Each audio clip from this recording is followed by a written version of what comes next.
brown gravy. It's absolutely delicious. Hog Wild Pit Barbecue, 3210 Cornhusker Highway in Lincoln. But don't be late, we close at 8. This is Lincoln's home for sports talk on the FM dial. Also online at theticketfm.com. On the internet, KNTK FM Firth, 93.7 The Ticket. Hi, Sean Callahan here for Koppel Chevrolet GMC, and wow, what a year it was at Koppel. The Koppel family would like to say thank you for a record-setting sales year in 2025. Now let's start 2026 off with the bang. New GMC Sierra pickups starting at $12,500 off list or 0% APR. Also hot off the presses, new Terrain leases at $299 per month. That's right, $299 per month on new GMC Terrain leases. So please stop on in the store or online at koppelcars.com. Stock numbers G13885 and G16518. 2,500 down with proof credit. In every office, there's two types of people. There are those who bring in bagels and those who eat the bagels that someone else brought in. Everybody likes the first person. Be that first person. Weekday mornings at 7:30, you have a chance to win a business box of bagels from Bagels & Joe. All you have to do is shut up, Sipple. 2 questions for you, 2 for Sip. Win, and the bagels are yours. Lose, well, you don't want to lose. You lost Monday, you lost Wednesday, you're a loser. Shut up, Sipple. Weekday mornings at 7:30, brought to you by Bagels & Joe. Things that impair you come in many different shapes and sizes. Some are the shape of beer and liquor bottles. Others look like cigarettes but aren't cigarettes at all. These are the things we know impair us. The things our parents warned us about. What we're not always aware of is our new prescription or the over-the-counter medicine we picked up just for allergies or a bad cold. See, it doesn't just matter how much of a substance you take. If you are impaired, driving is deceptively dangerous. Don't drive impaired. Paid for by the NDOT Highway Safety Office. Coming at you live from the heart of downtown Lincoln. This is Old School with Foreman and Orman. Old School with Foreman and Orman is sponsored by Graham Tire Company of Lincoln. Nebraska Football Hall of Famer Jay Foreman. Here's Coy Detmer dropping straight back in the pocket. Rifles a pass. It was tipped and picked off by Foreman. He's at the 15, 10, 5. He'll score! Foreman got it, and it's touchdown Huskers. Black shirts answer the call one more time. And Austin Orman. Hour 1 of Old School is sponsored by Heartland of Nebraska Windows. Old School with Foreman and Orman on 93.7 The Ticket and theticketfm.com.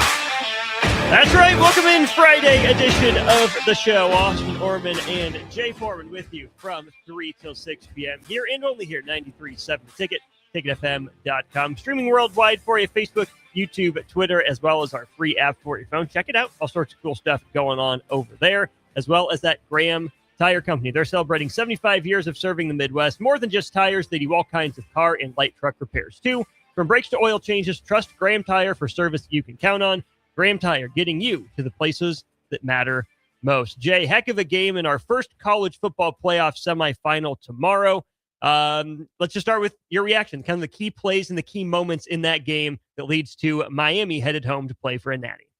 Well, I think, there was several key moments. I think that the way that Miami was able to start fast on defense to kind of slow the momentum from the last game of, Ole Miss playing. That was a huge part of the game because it allowed Miami's offense kind of to settle in and do their thing. I think the key moments was after Ole Miss scored, and then Carson Beck, they just went right back down the field and answered. And that's not what you expect or what you expect from, their team. I think also the biggest change was Miami's offensive coordinator saw something and then he saved it. And I think they were talking about it on the call. What is he going to dial up right now, or what has he been saving? Mm-hmm. Well, what he was saving was taking shots. That's it. He kind of lulled him asleep with a body blow. Tony with the smoke screen or jailbreak screen. Worked a couple times for him. Works a couple times. Obviously a big touchdown.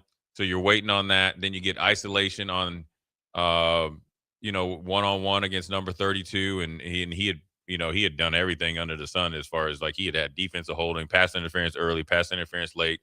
Obviously did a good job of not allowing the Miami receiver to catch the deep ball. But they were exposed after that. And then they kept going back at him. And then, they were able to wear him down and get a couple big plays. I think the biggest thing that they did was when Carson Beck on that last drive. It was a it was a really good play call, really good execution, really good job by him. They kind of ran Tony on a option route. Then they brought a running back to get the linebacker to go to the offensive right, the defense's left, and then they hit that like skinny post dig for that big third down. And that put them not only in field goal range, but in more aggressive mode range. And then they were able to wear them down. I mean, look, they had almost 2-1 in time of possession. Their ability to physically lean on Ole Miss, obviously, I think wore them out. And, obviously Fletcher did his thing. And then obviously Shamar Brown did his as well. I mean, he had a touchdown for Shamar Brown. He averaged 4 yards a carry. Fletcher had 22 for 133. So that's a two-pronged attack right there.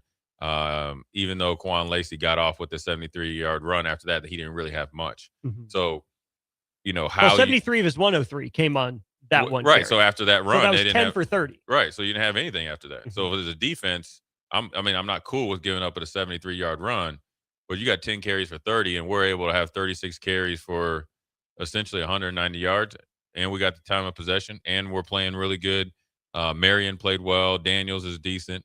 And then Tony was electrifying. So those are the big plays that they needed down the stretch.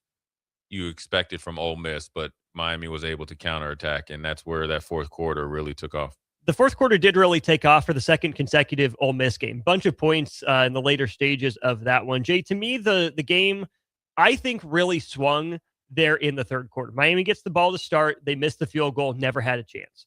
Well, Ole Miss has a chance to go down, take the lead. They don't. They miss a field goal. Dude doinks it off the upright. Yeah. Then Miami puts together a pretty good response drive. Not an explosive one, but 13 plays, 42 yards. Carson Beck gets the pass tipped at the line of scrimmage, diving interception from Ole Miss. Okay, they just miss an opportunity. They create an extra possession that you thought they were going to need with, to your point, the way Miami was starting to lean on them, wear them down, especially after that drive.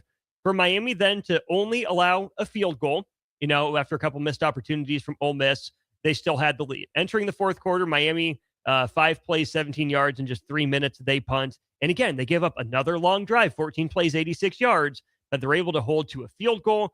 Then you get the explosive touchdown there from Tony. Little bit of a bust, but that's just a player making a play, right? Yeah. On the similar sort of screen, that dude's just special. He makes a play. Ole Miss drives right back down and scores. Okay, but they left too much time. Here comes Carson Beck. He gets one more shot. If Ole Miss scores a touchdown at any point in the third quarter there, even to start the fourth quarter, Miami's in danger. Yeah, it's a totally different ballgame because, when you're giving up field goals, and we've talked about it at times with Nebraska, deep red zone, only, kicking field goals, and versus teams that we're playing, they're, scoring touchdowns. That's the difference. And the more that you give Miami a chance, the more confidence they get. And, they're doing this with freshmen. They brought off, their whole defensive backfield was either hurt, got a questionable targeting call that they upheld for him to be kicked out of the game. And then another guy went down. Then they brought in 2 freshmen, and they were able to answer the bell. I think that the numbers tell you that actually this game shouldn't have been this close. You look at 28 to 23 first downs, 13 to 21 third and fourth down, 13 to 21 third and fourth down conversion rate for Miami, 2 of 10 for Ole Miss. They outgained them by 61 yards. They averaged more per pass play, and obviously yards per rush is a little bit skewed because they weren't able to have a volume of rushes, but they had a long run of 75 yards.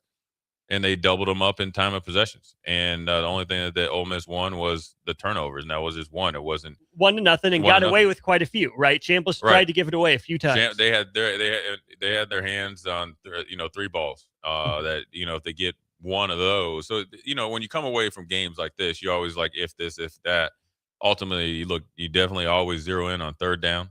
You look at time of possession, and obviously you look at efficiency rate, and obviously Miami beat them and all that. And Ole Miss's game, though, they're Chambliss is the real deal. Obviously, you got news on him. Let's keep it on Miami. Yeah. We got more to talk about with Ole Miss coming up here in just a minute. So Miami wins it. Mm-hmm. Jay Bach and I are having this conversation. Does making it to the championship game, or having won a few games now in the college football playoff, is that enough to say, okay, Miami's back? Or is back more, hey, you got to sustain this success for more than just being on the precipice last year, being in the playoff this year? How would you, or how would maybe more specifically Miami fans describe the U as being back? we talked about this, kind of indirectly with Nebraska. It kind of depends on what you view as back. If you think is back, you're going to be dominant in the pre-Nebraska run, where Miami was the most dominant team for 10, 12 years. Probably not in this day and age of college football. But being back is being more than respected, both locally, ACC, and obviously nationally, and then obviously showing the ability to sustain. So, by all metrics, they are back. Now you got to keep it up because you got to continue to recruit. You got to continue to transfer portal. They're in a different place now because they didn't make the college football playoff last year. Carson Beck wasn't playing. So now you got to make a move at that crucial position for them, which is quarterback, to, continue to have Tony be successful, continue along with the recruiting and rebuilding that offensive line, which they're doing. They got the number one overall player coming in at tackle. I think he's down there now because he's Cantwell, right? Yeah, Cantwell, and I'm sure he's down there on the sidelines. So they're able to reload. So I think they're back. They've been working towards it. I read a quote from Mario Cristobal where when he was with Oregon, he was down in Miami recruiting, and he saw all the Florida school coaches, leaving the same airport, probably obviously all flying private. And he said it was cringeworthy because he just said, I just need a couple of years to recruit locally. Well, and something to the effect of, why are you getting in airplanes? Yeah. You should be getting in cars. You should be getting in cars. And so now you have it here. He came in with a plan, a process. Now he had the support now, and that's what's the most important. And then also he rehabbed all the relationships with the local schools, high schools. And that's huge with the coaches because now you're, essentially you're at the top dog. They beat the brakes off of Florida. They own Florida State, and as of right now, they're the the king of the hill. And so, whatever happens here on the 19th is obviously icing on the cake. But they're definitely back. They definitely play with the type of. They can say that they're, I guess, back, or they're just meeting the standard because they play a certain way, right? And the standard is back. And that's more importantly than the back of like we're back and we're of the results. Right. And so because you get the standard, the results will come. So look, it can be done. Every school's probably went through some dark times. Now some has been a little bit darker than others, and you just gotta have some humility and understand where you came from. I think that's the biggest thing. I mean, obviously I know a little bit more about Miami because my dad's so connected. Daryl Porter Sr. is one of my best friends from the NFL. His son and Patrick Surtain, he coached them. And so I talked to him about all the Florida schools and what happened and what doesn't happen. And so what the Miami's done, they really went back to the old school roots and kind of started from scratch. 1100. Speaking of the old school roots, Jay, what do you think of Michael Irvin? I don't mind it. That's just who they are. You know what? Listen, I respect it. They don't run from their alumni as alumni. That's it. And that's what makes them that. If you don't 1100, that's not an act. He's out there. There's a video of him in spring ball because you can tell it's human as all get out. Him in spring ball, and they do kind of like this Legends camp where they come in, but he's there all the time, and he's coaching these guys, and he's coaching along with the wide receiver coach. So he's giving back his knowledge, and the way he's coaching is the way that the excitement that he's having when he has the football, and that's just all their dudes done. I mean, Andre Johnson's down there. All of them are down there. Colts legend Andre Johnson. Tennessee Titans as well. But, Greg Olson's there. All those guys are there. Championship guys are not. I mean, Gino Toretta's there, and, all those guys are there. They're supporting their university. Miami will play this one at home. Thomas and Lincoln will get your text here in just a sec. Jay, when you think about Miami and not the first time they've ever played for a championship in the Orange Bowl at Hard Rock Stadium, is that an advantage for the Canes just because of travel, or do you think Miami fans are the advantage for them having it in the 305? I think it's both. Okay. I mean, obviously, look, they've been on the road for even 2 weeks prior, I think, before the playoffs. And they've had some hard trips. You go to Texas A&M, come back home, regroup. Then you go down to the Cotton Bowl, come back home and regroup. Then you go all the way out to, Phoenix. And then you're coming back and regroup. So now they're able to kind of be in familiar territory. They're extremely focused when you hear the coaches and the players talk. And then I always felt like the Miami, here's what happened. I mean, I guess I know a lot of former players there. I have family that's, obviously, been there and that lived there. in Fort Lauderdale, Miami, and the times that they went off when it was a little bit with Al Golden, where he kind of like shunned the former players, and I don't know why, and so that kind of didn't work. Diaz tried to, then he lost connections because he was one of the coaches who he's talking about leaving. You're right, and you texted in yesterday, I think, when Bach and I were talking about this. I said Manny Diaz's record wasn't as bad as you would think, but it's behind the scenes stuff that could have led to it getting worse. He lost his way a little bit, then he tried to gain it, and then they were like, all right, we need to move. But when you look at Miami, where they're at now, when I went down there with my dad, I was kind of like, all right, remember where there was a couple scenes from the Orange Bowl and obviously Hard Rock where there was nobody there, spring, you know what I mean? All that. So I was like, oh, there ain't going to be no fans here, even though they're playing Clemson. Yeah. And those fans are different. Now, I'd never been on that side. I always been down there as a player. They are intense and they are down for the U. And it's going to be a home field advantage as long as they're playing well, and they're going to have a game. They're going to have their work cut out for them again. Joe Pompliano on Twitter, business reporter from Pomp Investments, says Miami is cashing in since the ACC doesn't split college football playoff payouts. Miami will pocket all $20 million from its national championship run.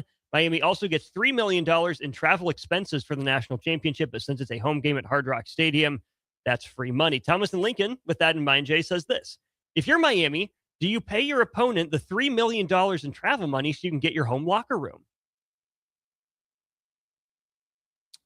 And if you're Indiana and Oregon, do you accept that $3 million? And they're not going to accept it. They're trying to throw them off. They're not going to accept it. I wouldn't pay it because you know what? I can guarantee you right now, Miami going to come out to that smoke. They're going to come out to the smoke. So it's going to be interesting to see what they do. But yeah, I mean, look, $23 million. Heck, that's your whole next year revenue sharing. Right there. Thanks for doing business. One run. Yeah, that's it. And that's where you talk about being back. That's how you can continue to reload and do some things, that you normally wouldn't be able to do. And that's why it's so important that you got to really handle your business and get there, because it'd be the business aspect and continue along of running not only your football program, but your athletic department, because that's where the revenue sharing comes from. Your football team or a team can really benefit off of that. Let's flip sidelines here, Jay, to Ole Miss. Kind of felt like the Cinderella underdog story with all the turmoil that they went through, thanks in no small part to their former head coach. Dealt with some of the injuries, right? Austin Simmons being out and then not with the team. Kawan Lacey playing banged up, having to rely on Trinidad Chambliss. Jay, for Ole Miss, I don't want to minimize the impact of a run like this, right? I mean, as far as they've made it in school history, they claim a title way back when, but certainly haven't won one outright in really any era of college football, let alone the modern one. Without, patting them on the back and saying, oh, good for you, be happy with where you ended up. It just seems hard to imagine Ole Miss being back here. Golding's a good coach, but does this feel like Ole Miss, swung and missed on its best shot at a championship? Or do you have more faith in me that the Rebels can make another run soon? Oh, man, that's tough. I like him as a coach. I think he's only going to get better. I think it's going to come down to if they really support him.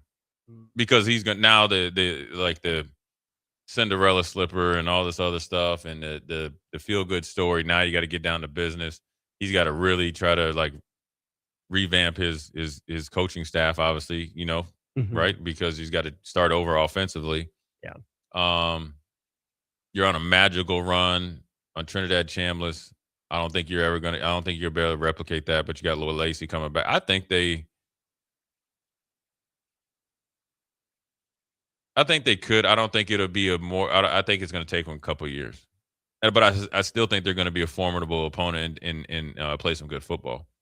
So, but I think they're not going to go down to the depths of hell. No. So being back here on this magical run is probably hard to say because you're just going to just do the average law of averages. Texas will probably get in there and finish their job. You figure Texas A&M is going to actually get over the hump. Yeah. Then you always expect Georgia and then Bama. And then so knocking off one of those four figureheads would probably be a little bit harder than this year, considering that they have a head coaching change. And then, obviously Al Golden is not Al Golden, excuse me. Pete Golding he's actually a rookie coach next year. This is kind of like you're an interim coach, but you're not. Right. So you're really playing with house money. Now you got to really dive into all the whole, ball of wax and stuff. So I think they'll still be formidable. But that's why it was so crucial for them to try to keep their continuity. And I told you this, and I don't know if we said it on there. I said the fact that Lane called those two coaches back, that was their death sentence. Yeah.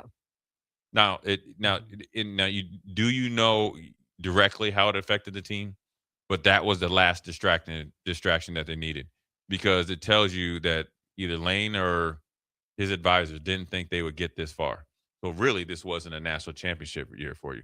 So really, it put the spotlight on potentially why he left. You brought the two dudes back. That took some fabric out of that team. Now, look, I think offensively they started slower than they normally would.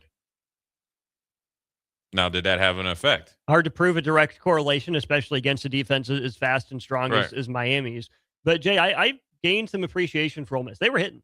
They were game. There were so many chances they could have rolled over, and you missed a field goal with your guy that's been automatic. You don't fully cash in on the interception. And, shoot, I mean, Miami scores on that play from Tony. It could have been very easy. All right, enough is enough. Let's pack it up. And they were physical, man. I mean, all game. They got those two big old tackles. The only thing that was disappointing, 51 was laying on the ground. But they were worn out. But I said it against Georgia. I felt like they got out physical against Georgia early in the season. I think they got better defensively throughout the season. And they answered the bell against Georgia. They answered the bell for the most part against Miami, and Miami answered the bell against them. Miami just had a little bit more in the tank, but they definitely I think, what they got going on down there, I think if next year goes good, you watch out, because they know they have the financial backing, and they probably don't have to pay Golding what they're paying Lane. So you make something there. He can recruit, and they can recruit, and everybody wants to go to a winner, and right now they're a winner. The news you mentioned with their quarterback, Trinidad Chambliss, he had his waiver for a 6th year of eligibility denied. Ole Miss will go through the appeal process thanks to Chambliss and his attorney, Tom Mars. Really big name. He's been getting a lot of billable hours stacked now with the NCAA. School filed the waiver about a couple months ago in November. So, Jay, then if you're Ole Miss, what are the odds you think you can hope that Chambliss comes back, or how quick do you have to pivot to, hey, we can hope we get this guy back, but we just got to go get the best quarterback we can at this point? Well, I think they moved pretty quick. I think they had a commitment very early, or supposedly, but from on 3 from Auburn's former quarterback. I think his last name is Daniels, I think, the lefty. Oh, yeah. He just committed, as I was, driving in. So now, if you go through appeal process, and so if I'm Chambliss, I'm obviously have to. And I wonder if you declare for the pros, can you have a contingency plan? Because you're only declaring because of the waiver. Now, you do have time before you do it, but we know you're not going to. If it took you 2 months to essentially cut and paste answer to a previous, they referenced a previous waiver that got denied, and it took you 2 months, you have to think, okay, well, how long is it going to take for the appeal? So if that's going to follow or go longer than when you have to declare, you almost have to do what's best for you to declare. And I would obviously tell Trinidad Chambliss, it was great. You can't lose. You probably have played yourself into the first round. You could probably get up there and maybe leapfrog, Simpson or something, and there'd probably be 4 or 5 guys, going in the first round. I mean, just going off the hype and all this other stuff. Why would you come back to college? Yeah, why would you want to? Well, and I get why you would, because you have the security. But if he comes out next year, the quarterback class is way deeper. Yeah, this is the time that you come out, and you're riding high. You played phenomenally last night. You played well, not just last night. It's not like he's the Cardale Jones. No, you played great against Georgia. You played great ever since you got in the starting role. 2.5 months. Right. So, you don't have a lot of starting experience, but actually you neither does Ty Simpson. But actually, Ty Simpson, I think, has, in my opinion, has less. Even because Dante you've Moore won 2 national championships. Yeah. So you have film that's gradable, and then the question of can you play at the highest level is already answered. And You have your dynamic as far as it being able to potentially run and all that. This is the perfect time for you to come out. And your star is not going to burn any brighter. It's the same thing with Emmett. You hit Genie in a bottle. You had your one magical year. It was never a question. And so this is for him. He needs to go. You really think he's a day one guy? That's just what they were saying on or whatever. I don't know if I believe that right now. I mean, think right now he is. See the flashes. Dude's a baller. I would say I would guess third round. Yeah, second, third round. I mean, it's all supply and demand now. Yeah. I mean, there's and like you said, weaker class. There's some bad. You're right, and it's a weaker class, but the demand now brings everybody up. Right. So you got to think that. I mean, if we go through the draft, we named 6-7 teams that need a quarterback. Yeah. Problem is most of those teams also have many other pressing needs. Right, but that's the number one. Yeah. And you got to think if the top three go, it elevates 4 and 5. And so for him, he's trying to sneak into that first round because your whole contract is guaranteed. Heck, the second rounds now are guaranteed. Yeah. So if he goes first, second round. Thanks to who for the second round guarantees? Houston Texans. Houston Texans, yeah. Higgins. Was it Higgins? Higgins, I believe. Yeah, and he actually made a play last week. He did. Yeah. Oh, Iowa State. Oh, we got every Iowa State receiver possible. We drafted both of them. Second and third. Just send him down. Yeah. South. Go south. Yeah. Yeah. So, I mean, you got to be happy for him. I think he's a really good kid, they say. Really good teammate. And he's done some really good things down there and in not ideal situations. And he's, whatever he gets, he just, deserves. Mm-hmm. We'll have more on tonight's game, Oregon and Indiana, coming up in the 5 o'clock hour. I know Jay's got lots of thoughts to get to on that, but some resolution in the DeMond Williams Jr. saga. That was quick. The decision has been made. We'll talk about that. Plenty more throughout the course of the show. This is Old School, brought to you in Hour 1 by Heartland of Nebraska Windows. They're based out of Hallam, Nebraska. They offer free estimates, full window replacements, all vinyl triple pane windows, and a lifetime warranty on everything while keeping their prices affordable. Heartland of Nebraska Windows is locally and family owned. They've got their own team of installers. Give Heartland of Nebraska Windows a call today for more information. You can do so at 402-430-3852 or by visiting them online at heartlandofnebraskawindows.com. He's Jay Foreman. I'm Austin Norman. This is Old School. You're listening to Old School with Jay Foreman and Austin Orman. Download the mobile app and listen wherever you are on 93.7 The Ticket and theticketfm.com. Anderson Ford in Lincoln has 2 convenient locations, which means 2 times the customer service, 2 times the inventory, and 2 times the ability to get you in the car of your dreams. Whether you visit us on the north side or the south side, you'll find more selection and a team that's always on your side.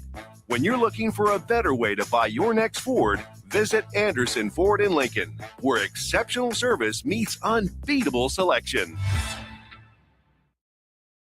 Means it's time to try new things. If you haven't tried Führer's cheese spread yet, the time is now. For the days you don't want to go to the gym, don't worry. Führer's cheese spread is there to cheer you up. And for the days you do get to the gym, why not celebrate when you get back with the best dip around? Get to your local grocery store today and load up on Führer's cheese spread. No event or party is complete without it on your table. With UBT, you've got total control over your money. Like Doug, who runs his game day tailgate like a well-oiled machine. I got burgers, brats, chicken, dogs, plus all the fixins. And with the UBT Go app, I can track my food spending from anywhere. Pro move. They don't call me Grill Sergeant for nothing. No matter your goals, UBT helps you feel good about reaching them. Union Bank and Trust. Member FDIC. Concrete Industries has immediate job openings for precast production laborers and maintenance technicians. Concrete Industries offers great pay, health benefits, 401k, a wellness program, holidays, and paid time off. Apply today to earn a starting pay of $21.50 per hour plus a $1,500 hiring bonus. Concrete Industries is hiring all experience levels and offers on-the-job training. Start your career today as a precast production laborer or maintenance technician. Visit concreteindustries.com.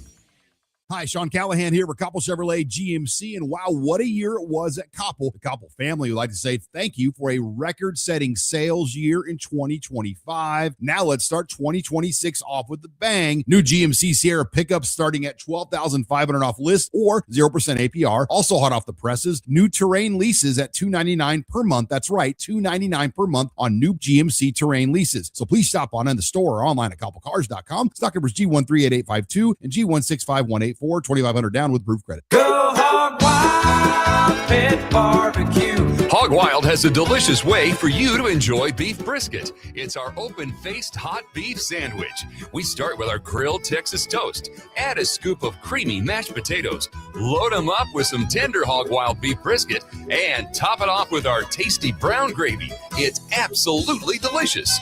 Hog Wild Pit Barbecue, 3210 Cornhusker Highway in Lincoln. But don't be late, we close at 8.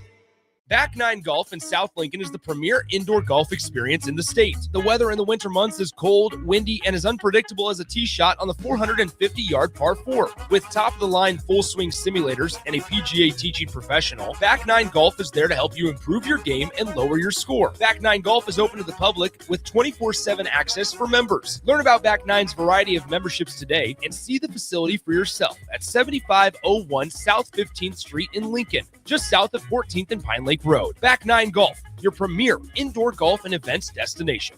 It's the Nebraska Deer and Game Expo, January 16th through the 18th at the Sandhills Global Event Center in Lincoln. Come see trophy deer, hunting seminars, hunting and outdoor exhibitors, a 3D archery tournament, enter the blind giveaway, and more. The Nebraska Deer and Game Expo, presented by Whitetail Properties Real Estate, January 16th, 17th, and 18th. Learn more at nebraskadeerandgameexpo.com and find them on Facebook. Come to the Nebraska Deer and Game Expo, January 16th through the 18th in Lincoln.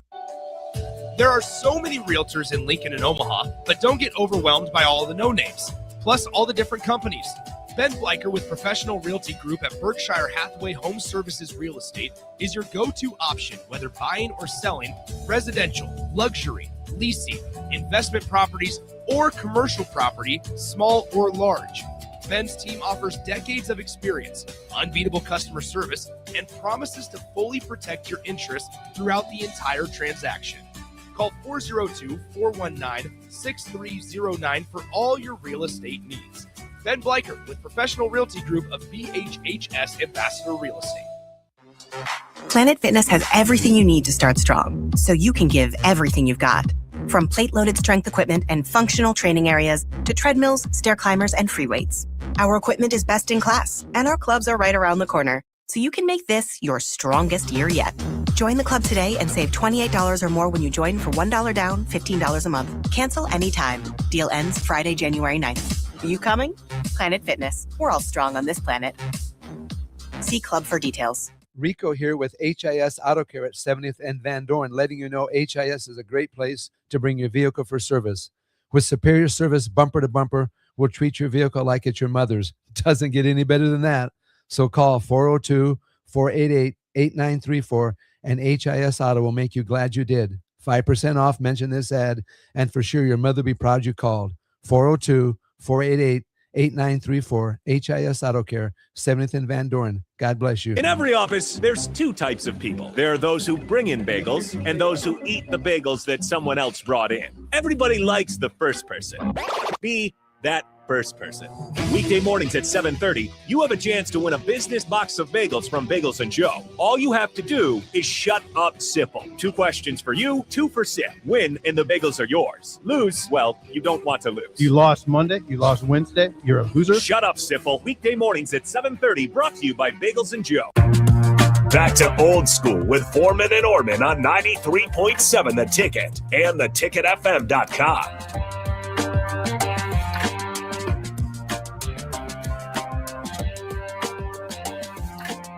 We're back. Austin Orman, Jay Foreman with you. You heard him say it. Quarterback, Demond Williams, not just a quarterback, but he is fully back to Washington. Well, or is he, Jay? Well, just Demond Williams Jr. being back at Washington, I guess, mean number one for that team. Number two, take us inside that locker room. What do you think's going down? I think the locker room's pretty fine. I think they understand it because it's no different than what we saw here. I mean, we had guys last year that go in the portal just to get paid here. They come back. Yeah. What's the difference? When you think now, But neither of those guys had like contracts. the landing spot or a contract. Yeah, but when you just look at the actions, Okay. They went in the portal. There, some people think, oh, you sold out us on us. You're supposed to be the captain. By you re-signing, maybe I re-signed, or we kind of did, and then now all of a sudden you think that the grass is greener or the pot got a little bit sweeter. Then that could be on the back burner a little bit. But his actions of going in the portal and then coming back home is no different than's happened here. Mm-hmm. You know what I'm saying? And there's ways that you could really lie to yourself that maybe if you were a guy that already was being compensated here and not very productive, but you knew you had the opportunity to take advantage of it, Mm-hmm. I could probably have a little bit more animosity towards that versus a heck of a productive player Mm-hmm. that was going to get a 50% raise. I can't really fault him. You get what I'm saying? We've seen at times. Look at was it DeAndre Jordan with the when he was at the Clippers? I think they said had agreed to a deal at Dallas, and then he went back to the Clippers. Remember that? And then that was the saga where like Blake Griffin and whoever else, maybe Chris Paul, were like in his house. They like barricaded the doors and the chairs or whatever. Right. So I mean, they didn't let him sign the contract. Yeah. So these unique stories are not. I guess they happen all the time in sports. This is a little bit different because also the contracts that these guys are signing are a lot different than before, and that's why he's still where he's at. Whereas you would essentially LSU would have had to pay $4 million at least, and then some damages and all that. So it really wasn't worth it. I think the bigger story is I think he'll be able to look once you get into winter conditioning. And it's hard enough, you're going to be in there together. And so he's going to have to work himself back into the good graces. But I think after all of them like him. I mean, you can just tell by the way they play. It's not like he's a kid that's a phony or anything like that. And so I think it's going to take a couple, weeks, and there's going to be other captains that are going to have to check his temperature, and they're going to have to make sure, and he's going to have to make sure he's on his A game from how he prepares, how he plays, and how he treats his teammates, but be authentic. And then once the ball's rolled out there in the spring, he'll be just fine. But I think more importantly, the bigger question is how did you get in the portal, or how did you come to the decision to jump in the portal, or when your agent left you, and who told you to get into the portal? Yeah. How did you, you just don't sign back. And then 4 days later, 4 days within later, 100 hours. So who contacted you? How did it come about?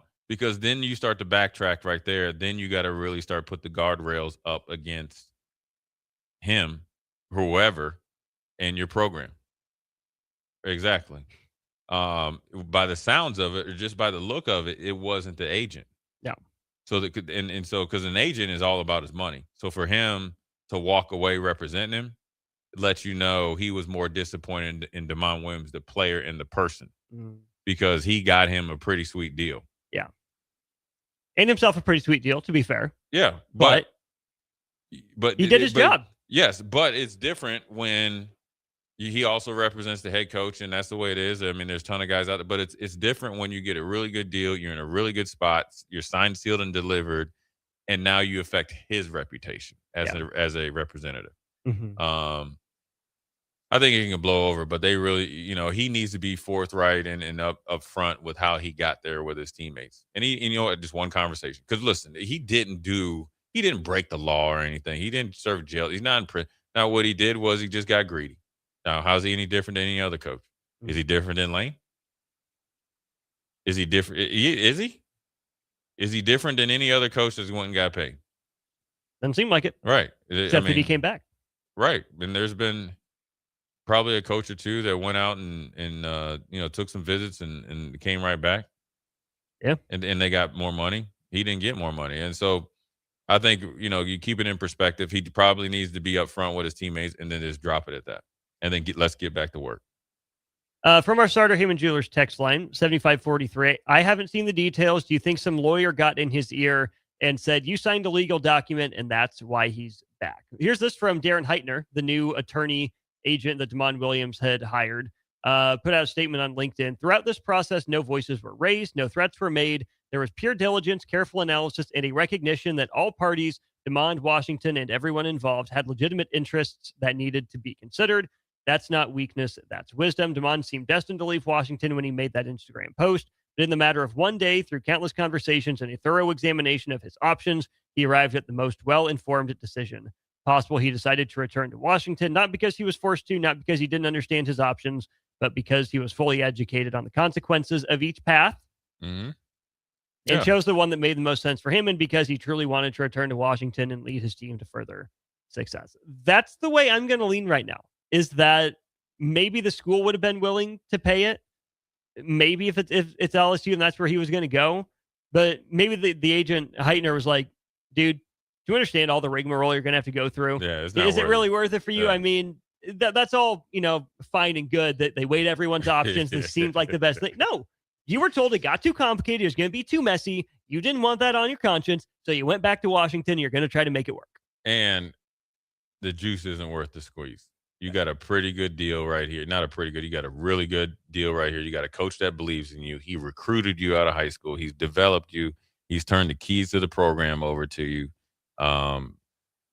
What else would you want? Right. And that was a conversation. Well, like we were saying at 5 o'clock yesterday, you're the face of the program. Right. Oh, yeah. Like why would you leave? Yeah. I mean, those are legitimate questions. Now, I know Lane won't ask that because he just wants you to cover. He just ready for you to play quarterback. Well, Lane's the face of his program, so he doesn't care. Yeah, and he doesn't want that either. Right. But he's not going to ask those questions. I was saying for me, like, okay, so say like I was a head coach at, I'm just looking right here, like Kentucky. And he was like, I want to come to Kentucky. For sure.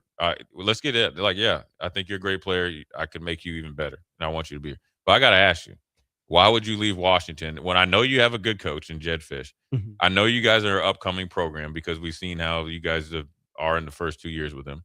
I've seen you getting better, and you had a really good year this year as a honorable mention all conference. Yeah, starter. Mm-hmm. And now you should be even better because now Washington and your play has kind of been on the map. Now you should be up for bigger and better things. Why do you want to leave? Is it a personality issue? Is it a team issue? Is it that you're too far from home or something like that? Those aren't even really viable like excuses. I just would ask because I want to know what I'm dealing with. Because if you're gonna jump ship there, well, heck, we could be in the middle of the season and get into a rough spot, and everybody looking around and say, where you go? Where's Demond at? Put a bolo out. Right. Into the regular season, when your contract's up, you're not going to play the bowl game. I need to be able to know what I'm going to get into. So the best option was for him is to go back and obviously make it right, but then play better football. On the one hand, I think it's very smart to ask that question. I think especially for what would feel like a downgrade from Washington to Kentucky, just in this example, right? No disrespect to Kentucky's program. But at some point, if a guy like that's going to transfer to your program, even if the smart thing to do is ask the question, you're like, us? Really? I mean, what the heck? Isn't there an aspect, too, of don't ask, just say thank you, we'll take you, and figure it out later? Well, I think the mature thing to do is ask and figure it out before you take a guy. But I think I'll take you, and I'm still going to ask the question. Is it you ask before or after he signs? Because I think the mature way to do it is ask before he signs to know what you're getting yourself into. But I think plenty of coaches out there would make sure the ink is dry. It's all signed. He's in your program. Then you'll circle back in a couple weeks like, I didn't know. So what made you leave? Because you don't want to look a gift horse in the mouth and say, oh, sorry, well, I have too many questions about this talented player. I don't want to take you. Yeah. Yeah, I mean, yes and no. I mean, you're going to get the same answer anyways, and who knows if they're really going to tell you the truth. I mean, if you really want to know what happened, like I said, these coaches are very close. The coaching, like, fraternity is very close. And you would probably call and find out what the deal or what you thought what the deal is. And so I'm sure Jed and Lane know each other. I mean, because Jed was from Florida, Lane has affinity for Steve Spurrier in Florida. I'm sure they've crossed paths. So I'm sure a phone call was needed and probably had. And then obviously Damon got one from not only his advisor or new attorney, but then obviously, University of Washington officials, and it took a day for him to decide, that's probably not the best thing for me to do. Probably never was. And you just kind of wonder who's in his head. Number one, if I'm Jed Fish, I'm trying to figure out who's in your head. So actually, as a coach, because I'm sure they have a pretty good relationship, and he's probably disappointed in him, but Jed's a fair enough dude that he's not going to professionally disappointed, but not personally disappointed. Probably a little bit of both. Okay. Right. Hey, dude, I've been recruiting you probably since 10th grade. Everything that I've said I would do, I did, and everything I said, if you did the right things, what happened for you has happened. So that's professionally, he let you down because it was late in the game and you just decided to jump ship, and personally too, because you felt like it wouldn't happen. That's why you were rewarded with $4 million. But I think the biggest thing, because I know Jed, good enough that he needs to find out who's been in his ear, and he probably wants to try to protect Demond from that person or persons, because they weren't acting in his best interest. Now, if it's Lane, that's just distance. That's not going to be on a constant. If it's a family member, a phone number. Yeah, but you can't go anywhere now. But if it's a family member or something like that, or some new mentor or whatever it is, well, those are the ones you really need to deal with, because obviously they could get in your way professionally and obviously personally.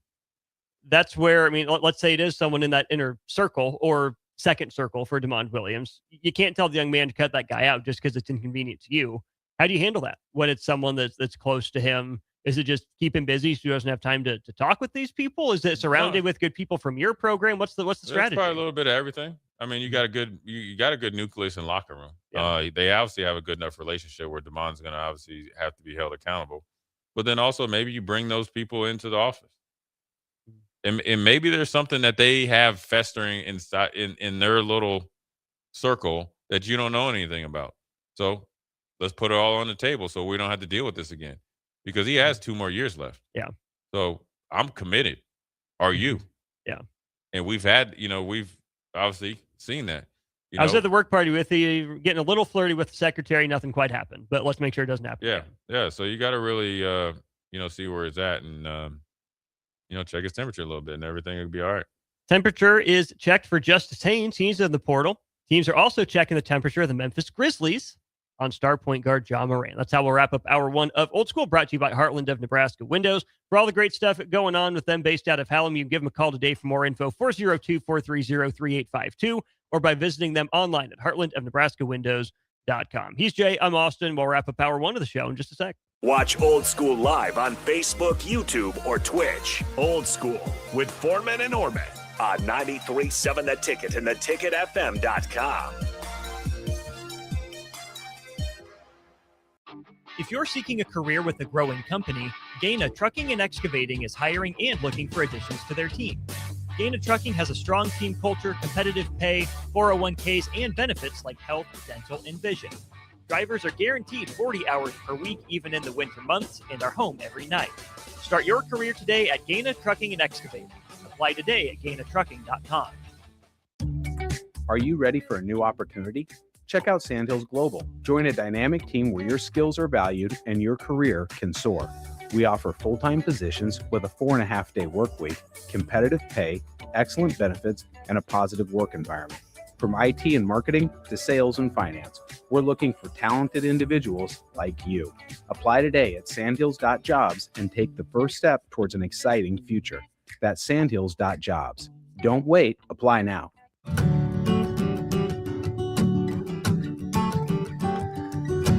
Way out there where the sun comes up under the big red sky, I do life the way I love, with family by my side.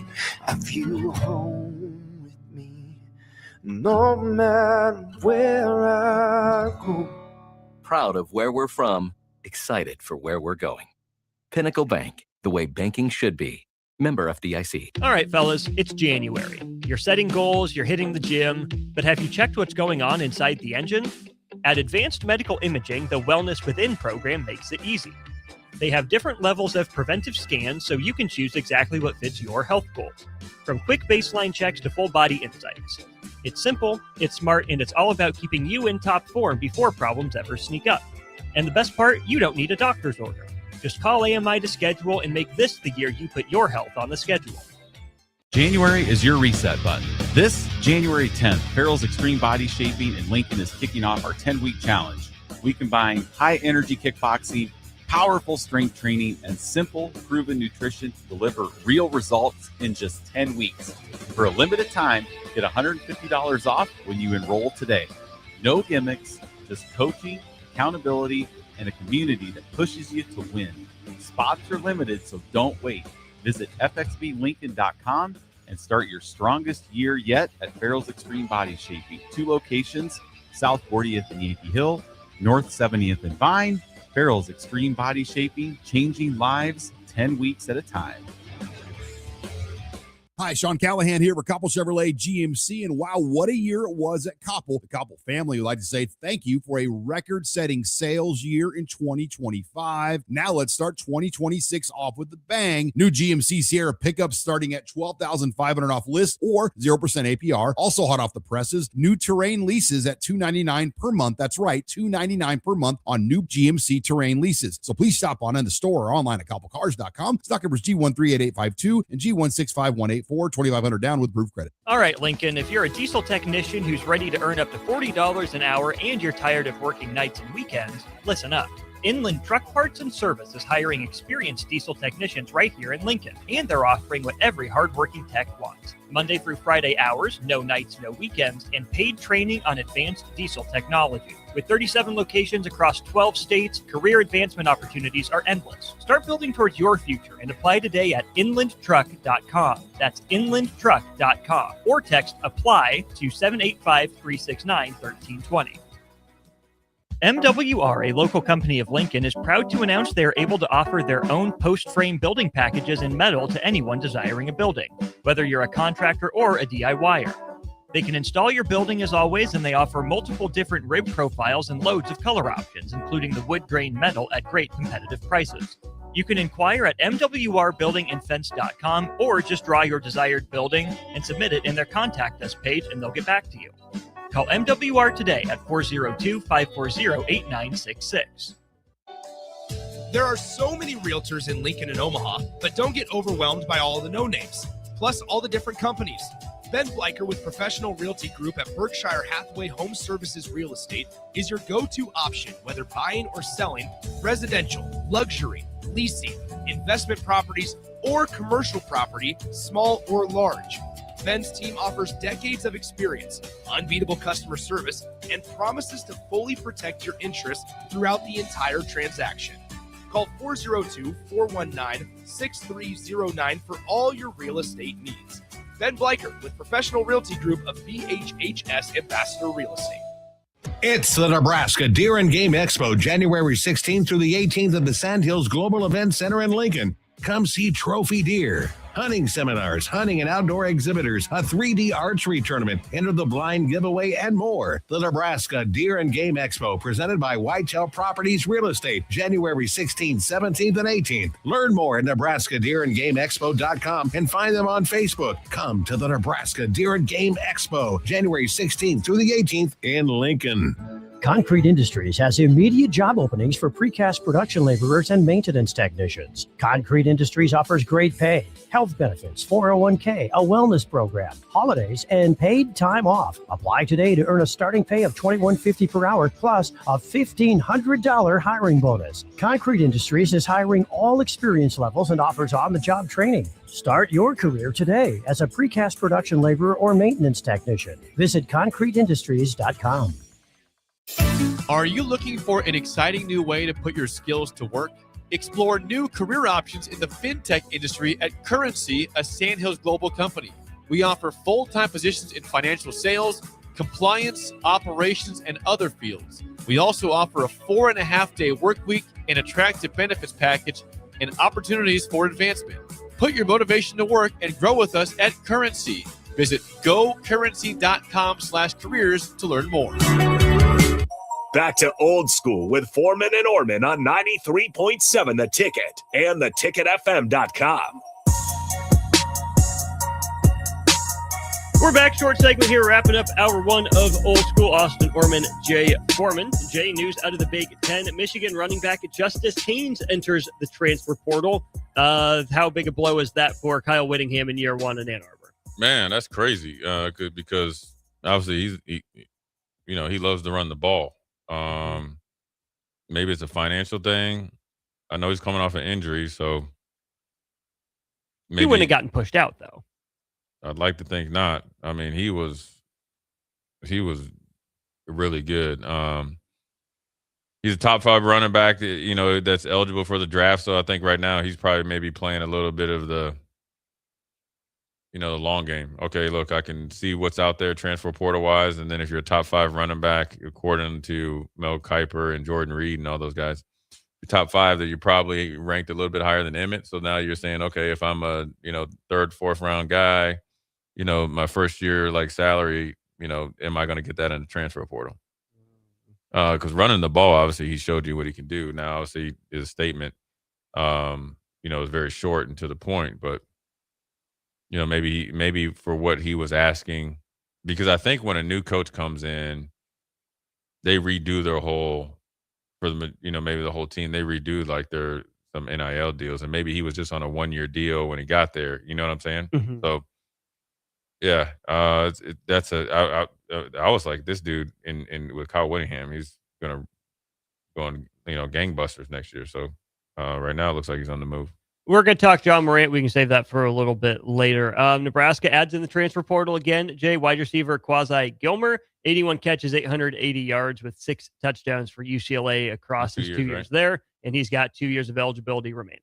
Yeah, I mean, I didn't expect him to get receiver. I think if it's somebody that they felt like that they can't pass up, then why not? And the price is good.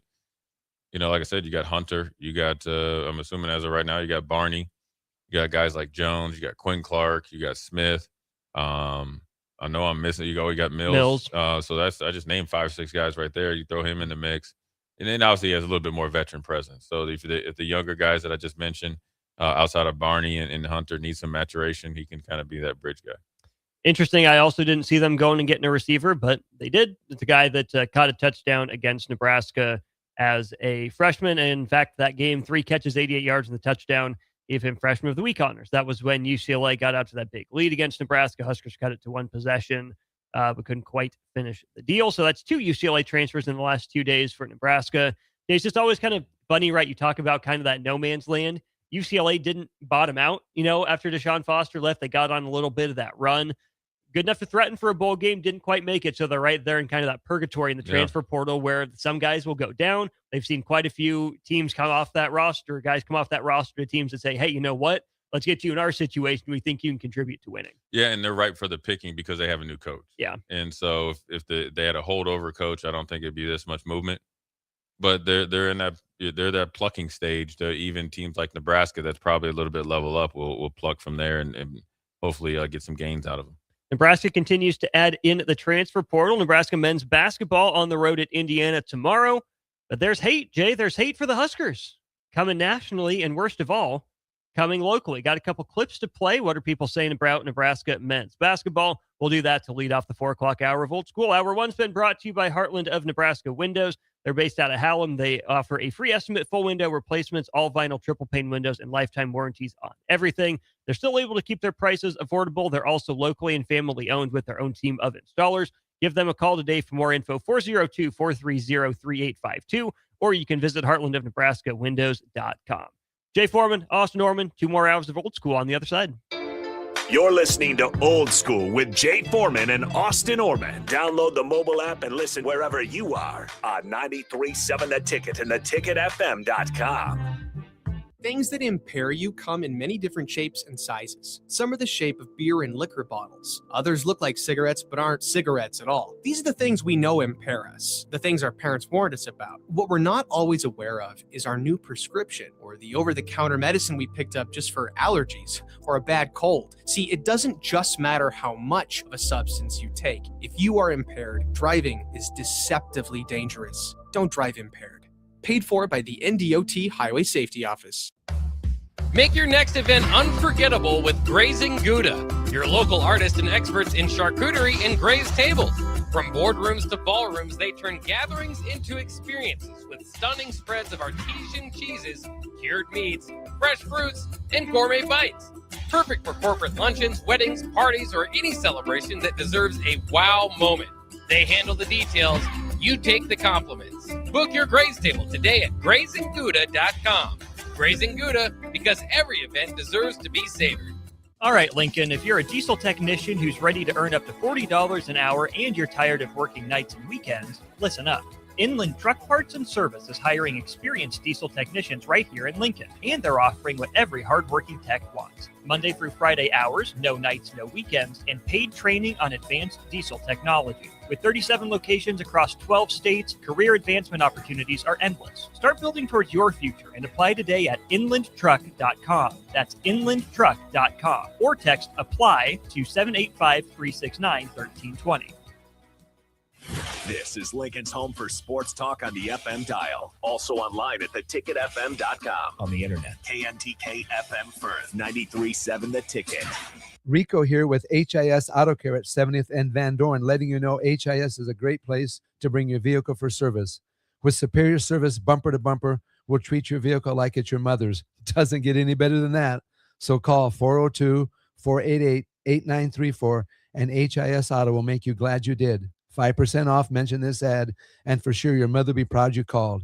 402-488-8934, HIS Auto Care, 70th and Van Dorn. God bless you. Nutrition Authority presents Fusion 30, an ultra premium protein ideal for anyone wanting to look, feel, and perform their best. Fusion 30 can only be found at Nutrition Authority. Stop in today for a free sample, visit with a certified nutritionist, and get better than internet pricing. For store info, visit mynutritionauthority.com. With UBT, you've got total control over your money. Like Doug, who runs his game day tailgate like a well-oiled machine. I got burgers, brats, chicken, dogs, plus all the fixins. And with the UBT Go app, I can track my food spending from anywhere. Pro move. They don't call me Grill Sergeant for nothing. No matter your goals, UBT helps you feel good about reaching them. Union Bank and Trust. Member FDIC. A new season, a home crowd, a fresh start. Love Nebraska opens its 2026 home schedule on Sunday, January 11th at Baxter Arena, hosting Love Houston in the home opener. First serve is set for 3 p.m., and the excitement starts the moment the doors open. Don't miss the chance to see elite professional volleyball featuring Olympians, All-Americans, national champions, and more as the season officially gets underway. It's opening night, Nebraska. Be there. Get tickets now at lovneb.com/tickets. In every office, there's two types of people. There are those who bring in bagels and those who eat the bagels that someone else brought in. Everybody likes the first person. Be that first person. Weekday mornings at 7:30, you have a chance to win a business box of bagels from Bagels & Joe. All you have to do is shut up, Sipple. 2 questions for you, 2 for Sip. Win, and the bagels are yours. Lose, well, you don't want to lose. You lost Monday, you lost Wednesday, you're a loser. Shut up, Sipple. Weekday mornings at 7:30, brought to you by Bagels & Joe. Hey, Lincoln and the surrounding area. Yin and Yang Acupuncture and Rune Wind Healing Arts is now open at 1701 South 17th Street in Suite 3G and ready to help you improve your general health. If you're experiencing pain, headaches, or any other issues, give Yin and Yang Acupuncture a call today at 402-480-1014 to schedule your appointment. For those struggling with deep tissue pain or just need an experienced massage therapist to melt the stress away, call Rune Wind Healing Arts at 402-601-9721 and schedule your appointment now. Visit Yin and Yang Acupuncture and Rune Wind Healing Arts today in Lincoln at 1701 South 17th Street in Suite 3G. For remote starters, audio upgrades, and more, there's only one place to go. Auto Sounds of Lincoln at 48th and O. Coming at you live from the heart of downtown Lincoln. This is Old School with Foreman and Orman. Nebraska Football Hall of Famer Jay Foreman. Here's Troy Detmer dropping straight back in the pocket. Rifles a pass. It was tipped. It's picked off by Foreman. He's at the 15, 10, 5. He'll score. Foreman got it, and it's touchdown Huskers. Black shirts answer the call one more time. And Austin Orman. Old School with Foreman and Orman is sponsored by Graham Tire Company of Lincoln, your tire store next door with 4 Lincoln locations. Old School with Foreman and Orman. on 93.7 The Ticket and theticketfm.com. That's right. Welcome in hour 2 of Old School. I'm Austin. He's Jay. You're listening to us here at 93.7 The Ticket and theticketfm.com. Hopefully you're driving around on some tires that have been serviced by Graham Tire Company. They're celebrating 75 years of serving the Midwest, but don't worry, they're more than just tires. They do all kinds of car and light truck repairs, too. From brakes to oil changes, trust Graham Tire for service you can count on. Graham Tire, getting you to the places that matter most. 402-464-5685, our Starter Heyman Jewelers text line. As always, open and available for you. Jay, mattering most to Nebraska men's basketball right now, winning game number 16 coming up tomorrow against Indiana, getting the monkey off the back when it comes to the NCAA tournament. We know that Nebraska is the only power conference team to have not won a game in the NCAA tournament, and a national outlet today was going through a series, right? It's the middle of the season. It's early January. You got to find something to talk about. They were doing a frauds or for real kind of breakdown on a number of teams. Nebraska wasn't the only one, but this is from the Field of 68, I believe, earlier today. Let's go ahead and have a listen to what they were saying about Nebraska.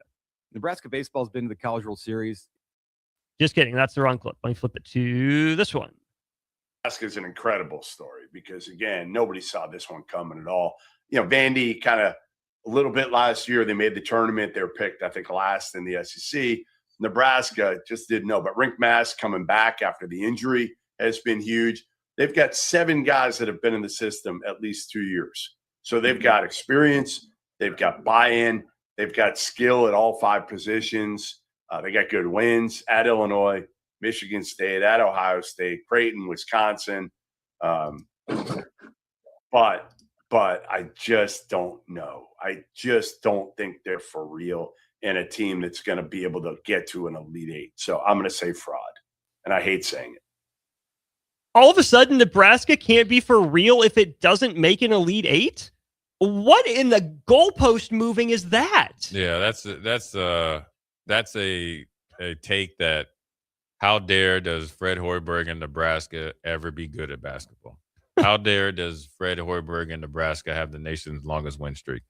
How dare anything that has to do with Nebraska basketball be in a positive? And then you move it like, okay, here's this funny thing about it, right? And this could happen in football because we haven't, say we get in the college football playoffs or something. Say they expand the playoffs to 16. Well, if you don't go to semifinals, you're not back. Right. Same here. Like, okay, we've made a couple tournaments, right? And obviously the one recent we weren't able. We got beat by Texas A&M. Mm-hmm. In the history of Nebraska, obviously we've never won an NCAA tournament game. 0 times have you advanced even once. So now that you actually have a formidable team in either the top conference or one of the top basketball conferences in the nation, right? Arguably, okay, to the top 3. You've won on the road at hard places in Illinois. You've beaten Creighton. You've won at home. You beat Michigan State, right? The standard in the Big Ten, Michigan State at year in and year out. Now, Michigan's obviously really good this year.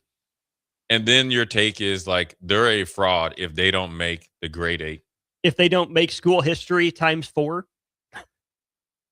We're not saying this is the UNLV running Rebels of the year that beat Duke or the Duke team that came back to beat them or whatever the greatest teams that ever played or like the Fab Five. We're saying we have an NCAA tournament team that if they could continue to play like this, they're going to win a game in the NCAA tournament. Mm-hmm. And the best that you can say, not only do they got to get to the Sweet 16, they got to win.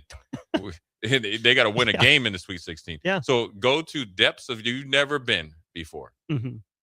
And the only way that you're actually you're a good team this year is if you win 3 games in the NCAA tournament. Otherwise, you're fraudulent. Yeah. Otherwise, you're a fraud. Okay. So what he's saying is, every team in the top 10 is going to win 3 games. Yeah. Guess what? That's not how it works. That's not even close. You only get to 8 teams in the Elite Eight. Can't get 10 in the Elite Eight. Yeah.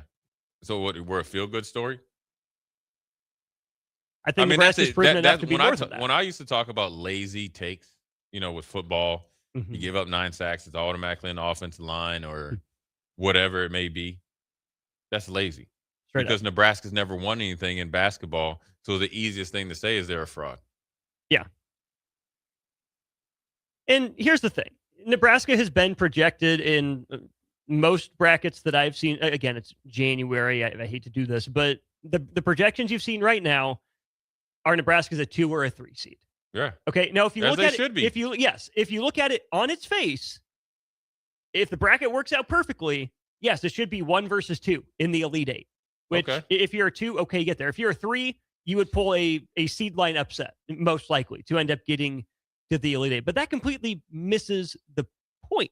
Year over year, if that's all you look at, is the little number next to someone's name. Oh, Nebraska as a 3 seed lost in the Sweet 16 to a 6 seed. You know, they got hot. Nebraska went cold, or whatever. If that's all you look at, oh, Nebraska got upset. Yeah, they did. That can be true. But that completely misses the point that, hey, guess what? Nebraska was incredibly real throughout the regular season, is going to have one of its best finishes in the Big Ten in program history, barring absolute cataclysm.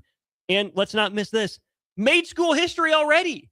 It wasn't just house money. Nebraska was a team to be taken seriously, and March Madness is one of, if not the hardest tournaments to win. Yeah. Because you can't just win it by playing good one time. You got to win 6 games in a row. Yeah. Nebraska's won 19 in a row right now and 15 in a row this year. And I want to get to this from the Sutter Heyman Jewelers text line here.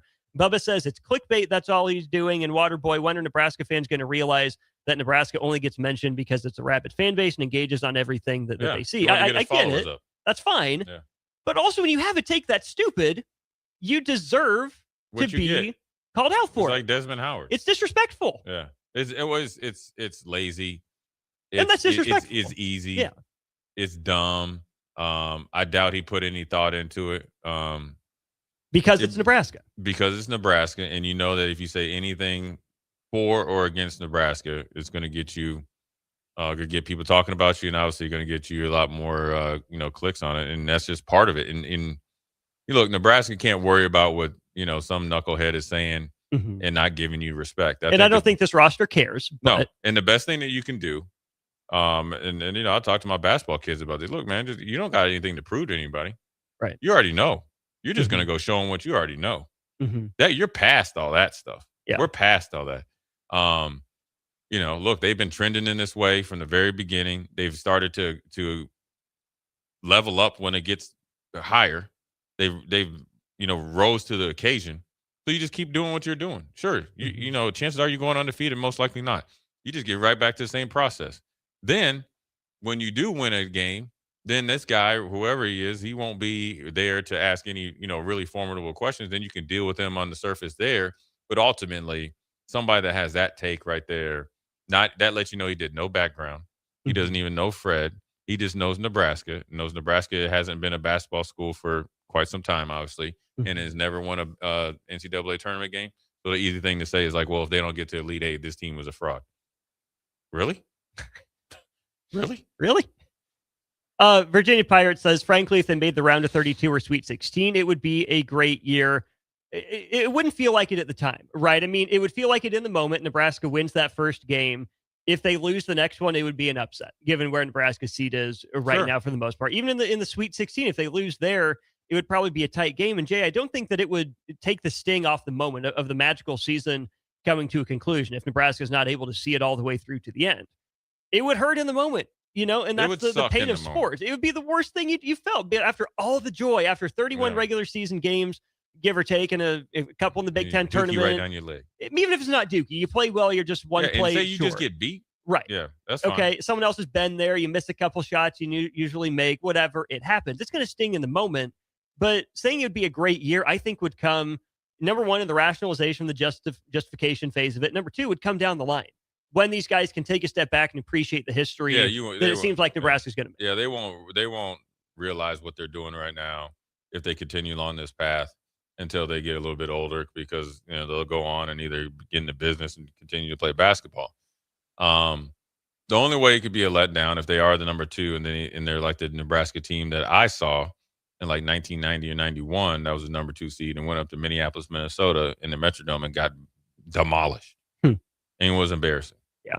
And they share like 14 to 27 on free throws in that one, all in their control. And it's the way they played. Yeah. And so this team right here, you feel confident in that they'll play well. They'll battle. They'll be tough. They'll be down. They'll make their way back. So this is like when you're in this vacuum of Nebraska, it's like, all right, man, whatever.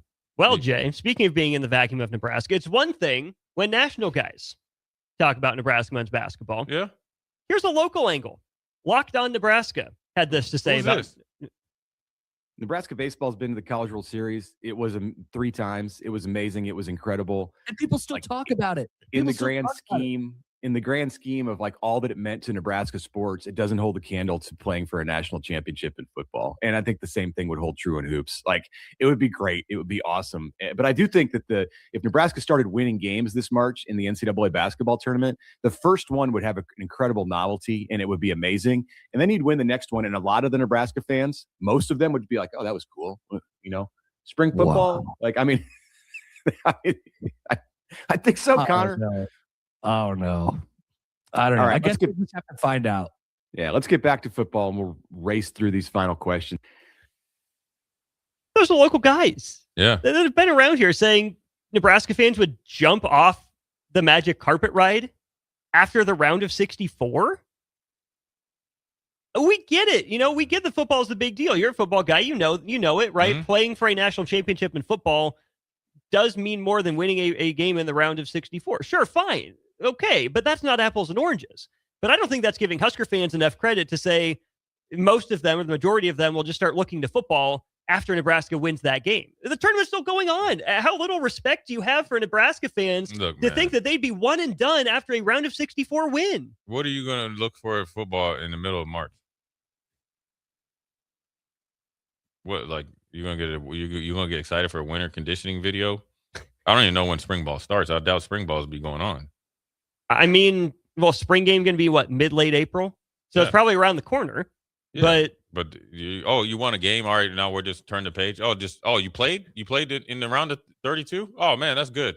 You just checking your phone? Come on, dude.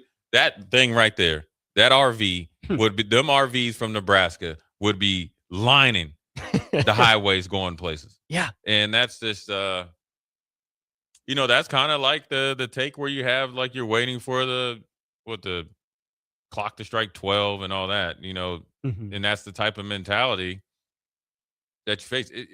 Look, man, this is not, I don't ever try to get on here and be like, have your head in the sand and not, look what's real.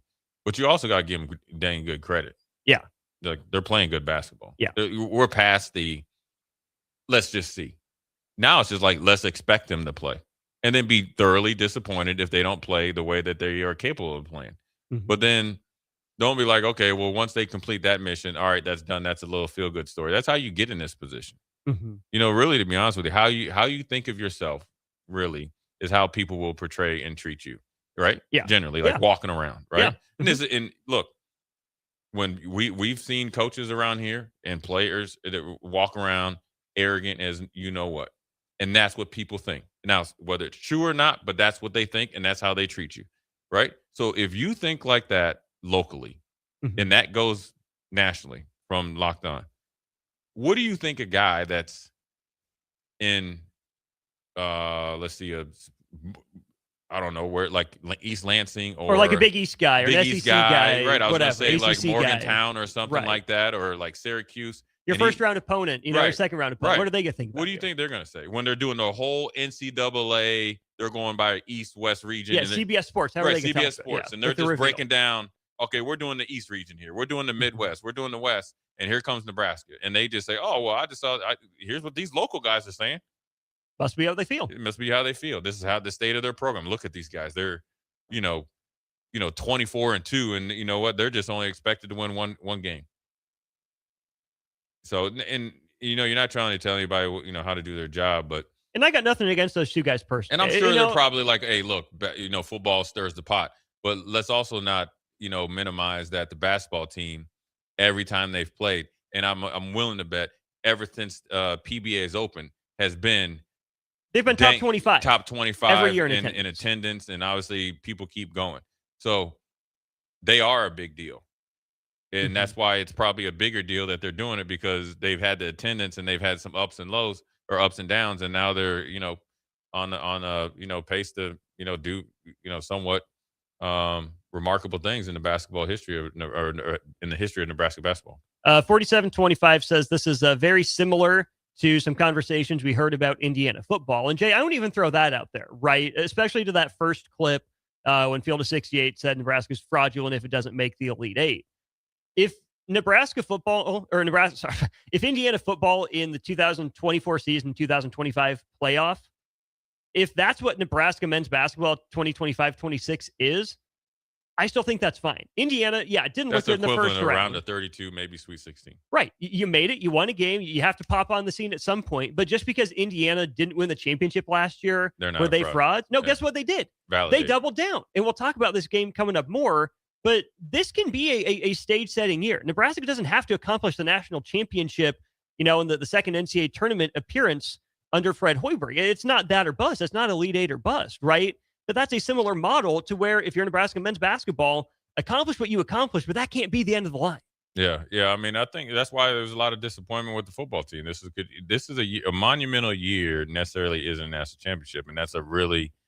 My mom used to sometimes say, "Don't be simple-minded." That's a simple-minded kind of thought process, and Nebraska has a really magical year, just like Indiana's had, and then it sets you up. It actually makes it easier for you to validate it. Now you're able to go and recruit to exactly what you want. People are picking up the phone, answering texts or DMs or whatever it is. You're able to kind of reload, and that's what you see Indiana's doing. That's what Nebraska's trying to do.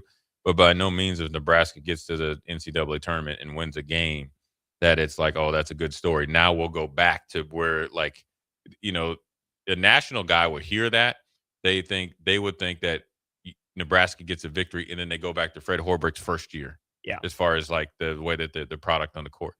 Right now doesn't look like how that's going to be. A few minutes on Nebraska and Indiana coming up tomorrow morning, Jay, noon tip-off Eastern time in Bloomington, 11 o'clock Central. Of course, we'll have post-game here right about 1 o'clock on the ticket. Nebraska and Indiana, Fred Hoiberg in year 7, Darian DeVries in year 1 out there at Indiana.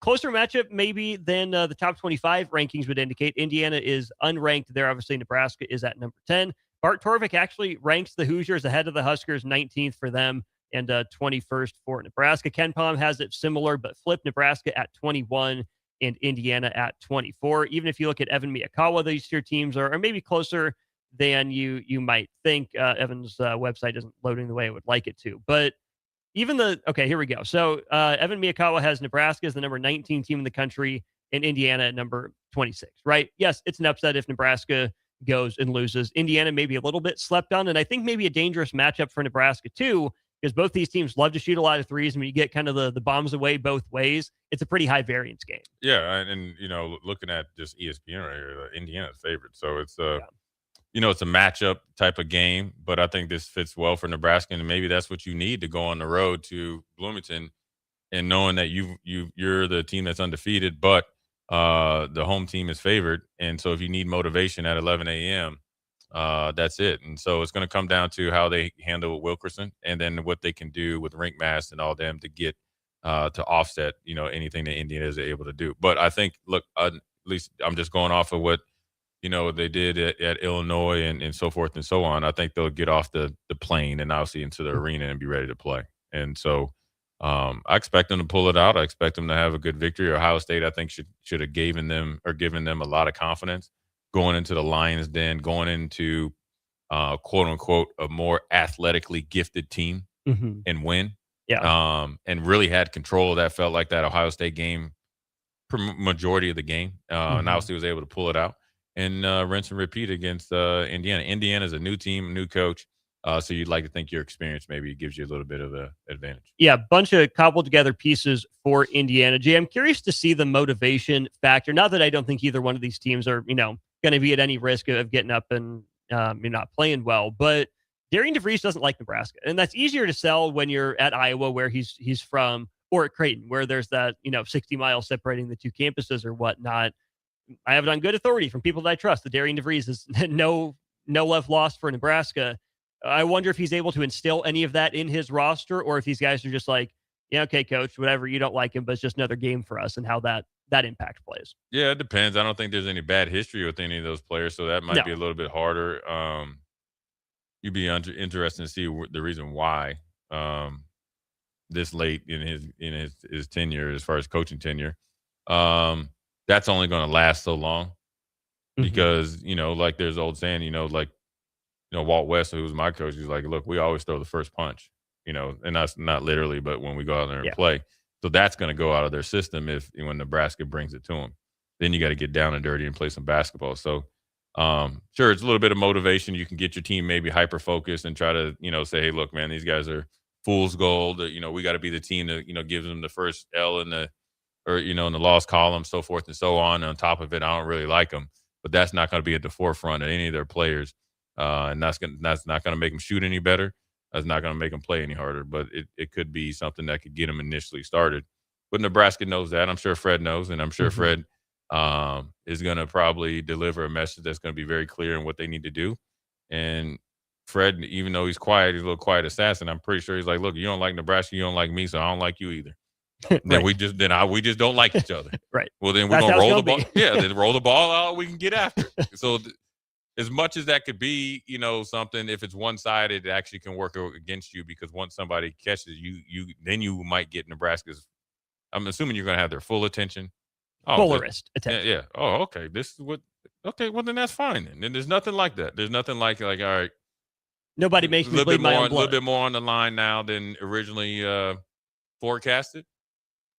And sometimes those are the best games to have. And the funniest part is I haven't heard anything from Indiana media about how, football won one game, so now they get to come back home and watch the basketball game. You would never hear that. You would never hear that. Rhett Lewis wouldn't say that. When you hear their media talk about it in the way that they're doing stuff, they actually embody Kirk Cignetti. They know if he says you got 10 minutes, it's 10 minutes. And it's all about business. So I think it's been a breath of fresh air, both in the football program mainly, but then all the other sports programs. He's kind of really, changed the standard of how business is done throughout that whole athletic department.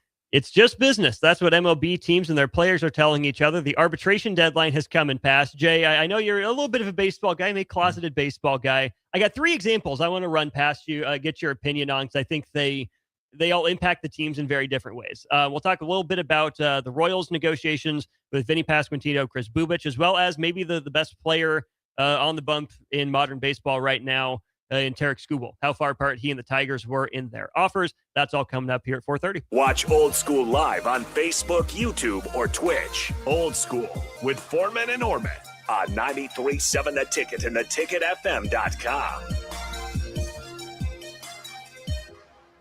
All right, Lincoln, if you're a diesel technician who's ready to earn up to $40 an hour and you're tired of working nights and weekends, listen up. Inland Truck Parts and Service is hiring experienced diesel technicians right here in Lincoln, and they're offering what every hardworking tech wants. Monday through Friday hours, no nights, no weekends, and paid training on advanced diesel technology. With 37 locations across 12 states, career advancement opportunities are endless. Start building towards your future and apply today at inlandtruck.com. That's inlandtruck.com. Or text APPLY to 785-369-1320. Planet Fitness has everything you need to start strong, so you can give everything you've got. From plate-loaded strength equipment and functional training areas to treadmills, stair climbers, and free weights. Our equipment is best in class, and our clubs are right around the corner, so you can make this your strongest year yet. Join the club today and save $28 or more when you join for $1 down, $15 a month. Cancel anytime. Deal ends Friday, January 9th. Are you coming? Planet Fitness. We're all strong on this planet. See club for details.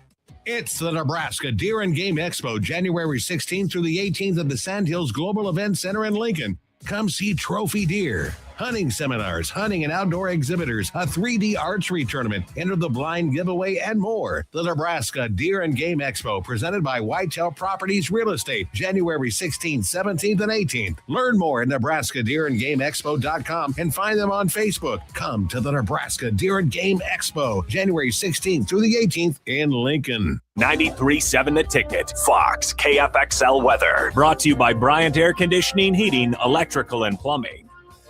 Your Lincoln forecast for today. We'll see increasing cloud cover throughout the day and a light breeze. The afternoon high around 42. Tonight, decreasing cloud cover and light winds, a low around 25. And tomorrow, we'll see mostly sunny skies return to be breezy and cooler with a high near 38. I'm meteorologist Kyle Flecker from 93.7 The Ticket and theticketfm.com. If you're seeking a career with a growing company, Gaina Trucking and Excavating is hiring and looking for additions to their team. Gaina Trucking has a strong team culture, competitive pay, 401ks, and benefits like health, dental, and vision. Drivers are guaranteed 40 hours per week, even in the winter months, and are home every night. Start your career today at Gaina Trucking and Excavating. Apply today at GainaTrucking.com. Sometimes good people make mistakes. When you find yourself in need of an attorney, call Liberty Law Group. The attorneys at Liberty Law Group will defend you in court and protect your freedom to get you the best possible outcome and the justice you deserve. Trust your freedom to Liberty Law Group, the best criminal attorneys in Nebraska and Iowa. Call them today at 877-404-5238. That's 877-404-5238. Or check them out online at libertylawgroup.com. Just got the brakes fixed on my car today. You did? You haven't even left the office. I didn't need to. I got a guy who picks up my car and drops it off when it's done. Who's your guy? Graham Tire. They have pickup and delivery service at all 5 of their Lincoln locations. Schedule your service online on the Pickup and Delivery tab at GrahamTireLincoln.com. That's GrahamTireLincoln.com. Let us do the running. Some limitations apply. See store for details. With UBT, you've got total control over your money. Like Doug, who runs his game day tailgate like a well-oiled machine. I got burgers, brats, chicken, dogs, plus all the fixins. And with the UBT Go app, I can track my food spending from anywhere. Pro move. They don't call me Grill Sergeant for nothing. No matter your goals, UBT helps you feel good about reaching them. Union Bank and Trust. Member FDIC. Rico here with HIS Auto Care at 70th and Van Dorn, letting you know HIS is a great place to bring your vehicle for service. With superior service bumper to bumper, we'll treat your vehicle like it's your mother's. Doesn't get any better than that. So call 402-488-8934 and HIS Auto will make you glad you did. 5% off, mention this ad, and for sure your mother will be proud you called. 402-488-8934, HIS Auto Care, 70th and Van Dorn. God bless you. A new season, a home crowd, a fresh start. Love Nebraska opens its 2026 home schedule on Sunday, January 11th at Baxter Arena, hosting Love Houston in the home opener. First serve is set for 3 p.m., and the excitement starts the moment the doors open. Don't miss the chance to see elite professional volleyball featuring Olympians, All-Americans, national champions, and more as the season officially gets underway.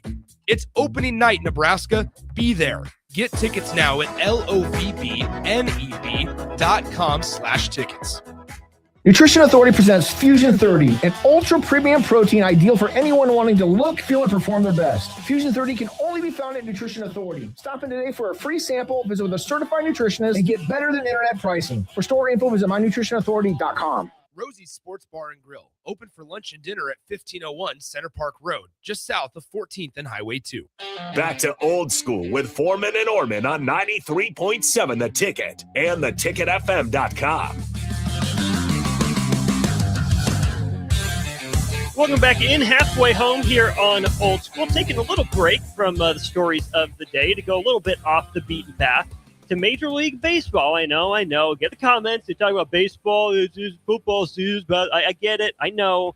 But this is some big news, I think, and some potentially sport-changing news, especially when it comes to Tarek Skubal. We'll get to that in just a second, Jay. I do want to take it to the Royals first, and I'll kind of set these situations up for you.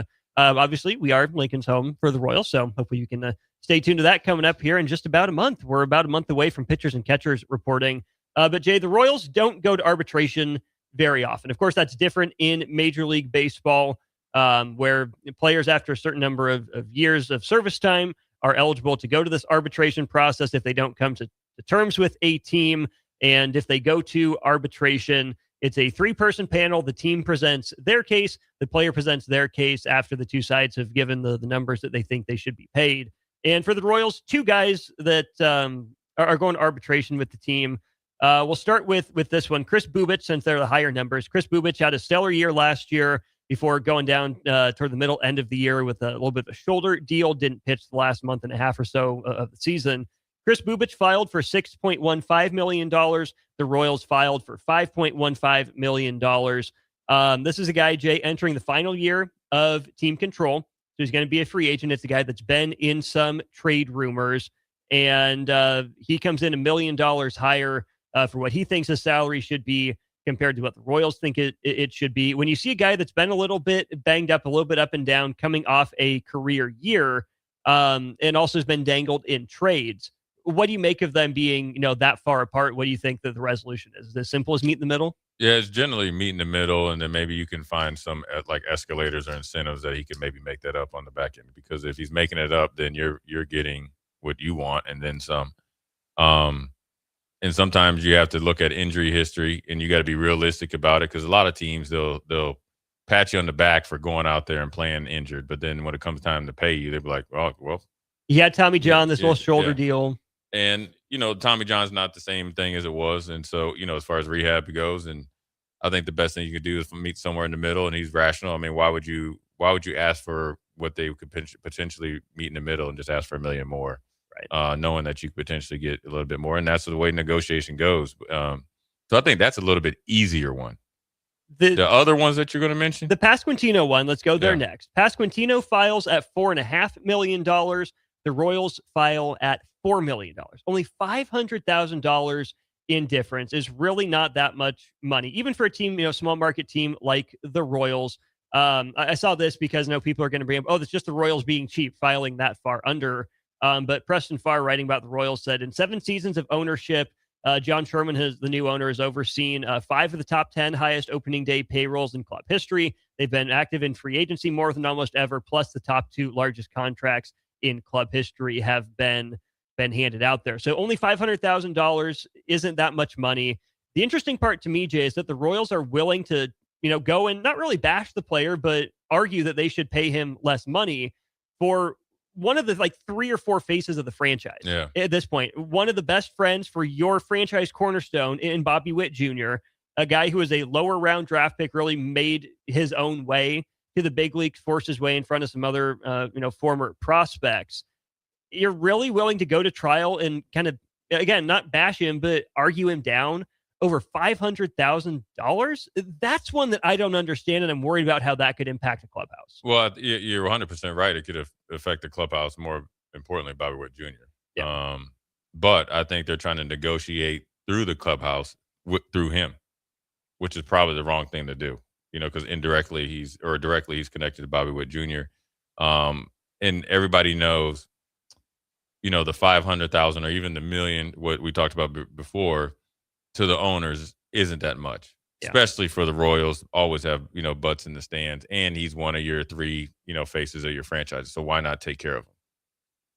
Right? It just doesn't make logic. It's not rational sense. Like you're trying to draw the line in the sand to one of your faces of your franchise. There's probably some guy from AAA that's probably, hasn't been at batting practice every single day in the spring training, eventually in spring training, that you could really draw the line in the sand. And so I think it's part of negotiations. When you go through contract negotiations, I've been through it, and obviously it's a different sport.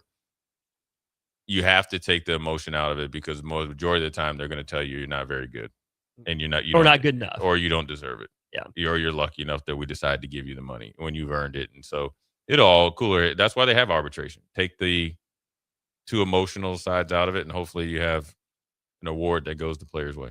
And these issues, they can all end up being resolved between now and the arbitration hearings that'll come up in February. Jay, one that I don't think gets resolved easily or quietly will be the Detroit Tigers with star pitcher Tarik Skubal.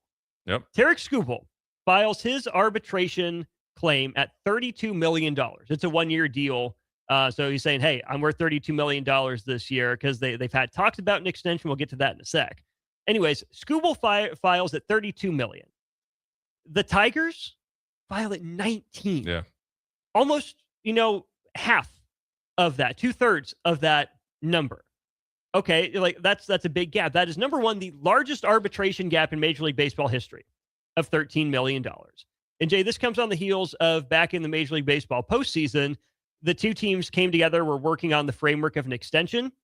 Detroit offered Tarik Skubal a 4-year deal worth around $100 million, but rumored to be less than $100 million.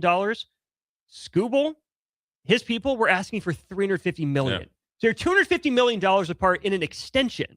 Yeah. And you're $13 million apart in arbitration. Absolutely historic figures that lead me to believe this could get nasty. Yeah, it's going to get nasty. And if you know, and then I talked to you off air, this is the guy I was talking about. Okay, His background, listen, he's not to be trifled with. No. I mean, he's 6'4", 240, 50 pounds. Played football with Stevie Johnson and another linebacker that ended up going to the pros. And that's how he, cut his teeth and came out of nowhere, essentially, was kind of shunned. He brings all that to the negotiating table. He brings, his run last year to the negotiating table. And when you're 2 years before you're technically, and baseball free agency is weird just because we saw it with, what's the dude from the Cubs? His name was Chris. He was a third baseman. And remember Chris Bryant, where they didn't want to bring him up so he couldn't be a free. That's just it's way confusing. Yeah, baseball, you have 6 years of service time. Yeah. Once you reach the major leagues, you get like your first 2 years, and then you have like 4 years of arbitration. Right. And so that's where, you want to cash in. And well, it's hard to cash in arbitration. Yeah, essentially but like that's 4 what I'm saying. He wants the tags. extension. Yeah. And I was reading the article that you sent where they said even the $100 million offer was a slap in the face. Yeah. So that's generally how it goes. But when you're $250 million away and you slap them in the face on the low end, it's hard to make it up. So just think if you just got it up to $300 million, it's still $50 million less. Yeah. That's like probably $5-7 million a year. Yeah. You better try to sign him to a 20-year contract or something. Be like Albert Bell. You know what I mean? Right. I don't know how this is going to get resolved. Detroit needs him.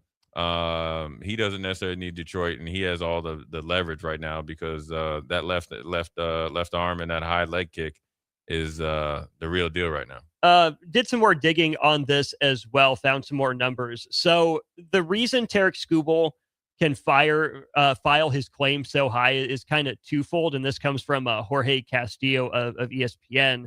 He writes this: 2 uncommon stipulations could help Skubal win his case. The first allows players with at least 5 years of service time to compare themselves to not just past arbitration-eligible players, but every other player in Major League history, permitting Skubal to compare himself to past pitchers with the highest salaries. The second are his special accomplishments, which any player who has set records or earned awards can present. Skubal is one of just 12 pitchers to win back-to-back Cy Youngs and one of 23 pitchers to win the award multiple times. So he has legitimate standing. Yeah. He's not shooting the moon as a, hey, you're never going to reach this. Yeah, this isn't Scott Boras trying to pull a, cat out of a rabbit or whatever, cat out of the hat or something like that. And then, Saris writing for The Athletic, retweets from Mark Feinsand. So the record number a pitcher has gotten in arbitration was David Price back in 2015. He got $19.75 million. Did a great job helping the Royals win the World Series as a member of the Toronto Blue Jays. So thank you, David Price, for that. But lefty, Vanderbilt, right? Yeah, Vandy lefty, started with the Rays, bounced around a little. $19.75 million in 2015 is $27 million today, just on inflation alone. And Skubal, so he could get there. Well, and Skubal's season was better than Price's was. Yeah, the so year he before. definitely could get there. So I mean, he has more than the legs to stand on, and Detroit would have been better to kind of come correct the first time. Mm-hmm. Right now, it seems like he's destined to hold your feet to the fire, and that fire is burning hot. And so is he. Yeah. And he got his dad backing him up, so you get double trouble. Yeah, we both want him out of the division. Yeah. You for the Twins' sake, me for the Royals' sake. Couple things from our Starter Heyman Jewelers text line on this. Waterboy says, help me understand this. Does the team offer the same time as the player and it's released, or do they see the player's submission and then they counter? They have all offseason to work toward this, right? I think from the time the new league year starts, after the World Series, after the moratorium and dead period, that they can come together, they can talk. What normally happens, my understanding is that they'll set a date to meet, and then they'll talk through it, try to get a deal reached. And if that doesn't happen, that's when you file your arbitration claim to the panel of 3 arbiters. So they've had discussions. These aren't just random numbers that they're pulling out of a hat. This isn't just surprise, here's my number. You don't get a chance to counter or match. There have been conversations, right? Especially for, I would guess, the Royals and Pasquantino. He's been a guy, Jay, that a lot of fan podcasts, a lot of speculation has been in the air about a possible extension because of what I mentioned, right? Relationship with Witt, above average production, face of the team, clubhouse, leadership sort of thing. So I'm sure they've been speaking about it. So to end up $500,000 apart is still a little bit odd. But no, these teams have had times to compare, and players have had times to compare their numbers, try to reach an agreement. Still didn't. Then you submit your final number. for the arbitration. Disc Golf Jake says, man, I hope this idea and practice of arbitration doesn't leak into NIL in college. There's no way. There are too many players, too many organizations. There's no way this could happen. Unless you did it like, you could do it like locally on your team, but then, players would be in the portal. And again, players don't have a union. Yeah. You can't collect a bargain. So, you could do it, but it'll definitely be one-sided. But it would be interesting if if you had interest of guys staying around and you're trying to negotiate, even as like during the season, and you had somewhere advisory board, I'd be for that because it actually would take, the emotion out of it, and you can kind of just present what your facts are and go from there. And some of the facts are in NIL and our transfer portal is that I have 2 or 3 other offers, and depending on where that's at, it can kind of drive up the stakes or not, and you choose whether to do it or not. But right here from my man Tyreek is a pivotal moment. But the best thing about it for him, is he's earned it. He has all the facts. So you don't. He's emotional, but it's facts-based emotion. Yeah, I've done this. I've won this. This is what it was back in 2015 with Price. I've doubled up his season essentially. I'm better than him at this point, so it's equivalent to 27. So if I did that at the bare minimum, yeah, I'm giving you a discount. He has a pretty good case. Yeah. And being 6'4", about 250, probably a little bad disposition. I think his canine stick down a little bit. Looks like he might just You go just would hate carnivore. to be that GM that's walking past batting practice and take one right upside the back or something like that, right in the middle of the back. Right. Oh, sorry, I didn't see that. Sorry, man. it got away from me. You dropped like a sack of potatoes. You'll be all right, buddy. Get your bullpen catcher to move out of the way real quick. Right. Oh, sorry, it's something my eye didn't see that one coming. Yeah, no, I think it's great for the potential discord in the American League Central because Detroit's really good. I know they really collapsed and really crumbled down the stretch last year. It wasn't really Tarek Skubal's fault. That was more some Guardians devil magic. But Jay, that's why I've kind of appreciated at least what the Royals have done. We've talked a little bit about the turmoil your Twins are under, the Pohlad selling and then deciding not to, selling some of it off for parts, but then not really. Detroit has a good young core, but crumbled at the end of last year. Cleveland feels held together with duct tape, and Chicago is still just kind of Chicagoing about. They're at the bottom of the division. If you pretend to care and you pretend to spend a little bit of money, you have a really good chance to win the division, which also blows my mind for Detroit. Pay him for this year. If you don't want to extend him forever, fine, so be it. But man, you were on the verge last year and you're still saying no. Yeah. Yeah, it's tough. I mean, in baseball is one of those sports you got to strike with iron's hot, you know, and there's different factors to it. The Twins, I don't think it's ever been on the field in general. It's always kind of been the Pohlads and what they're going to do.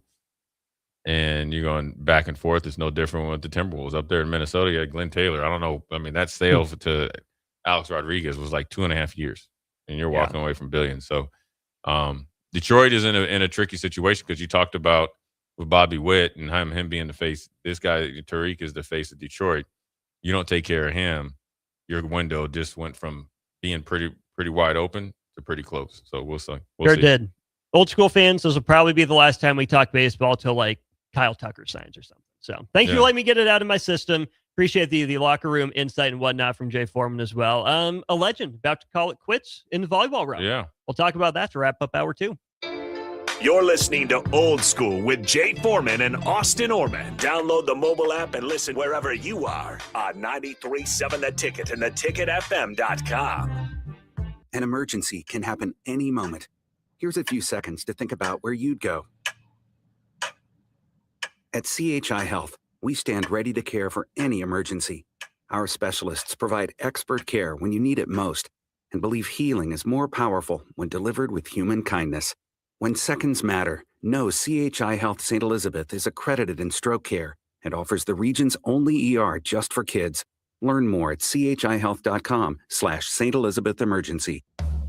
Make your next event unforgettable with Grazing Gouda, your local artists and experts in charcuterie and grazed tables. From boardrooms to ballrooms, they turn gatherings into experiences with stunning spreads of artesian cheeses, cured meats, fresh fruits, and gourmet bites. Perfect for corporate luncheons, weddings, parties, or any celebration that deserves a wow moment. They handle the details. You take the compliments. Book your graze table today at GrazingGouda.com. Grazing Gouda, because every event deserves to be savored.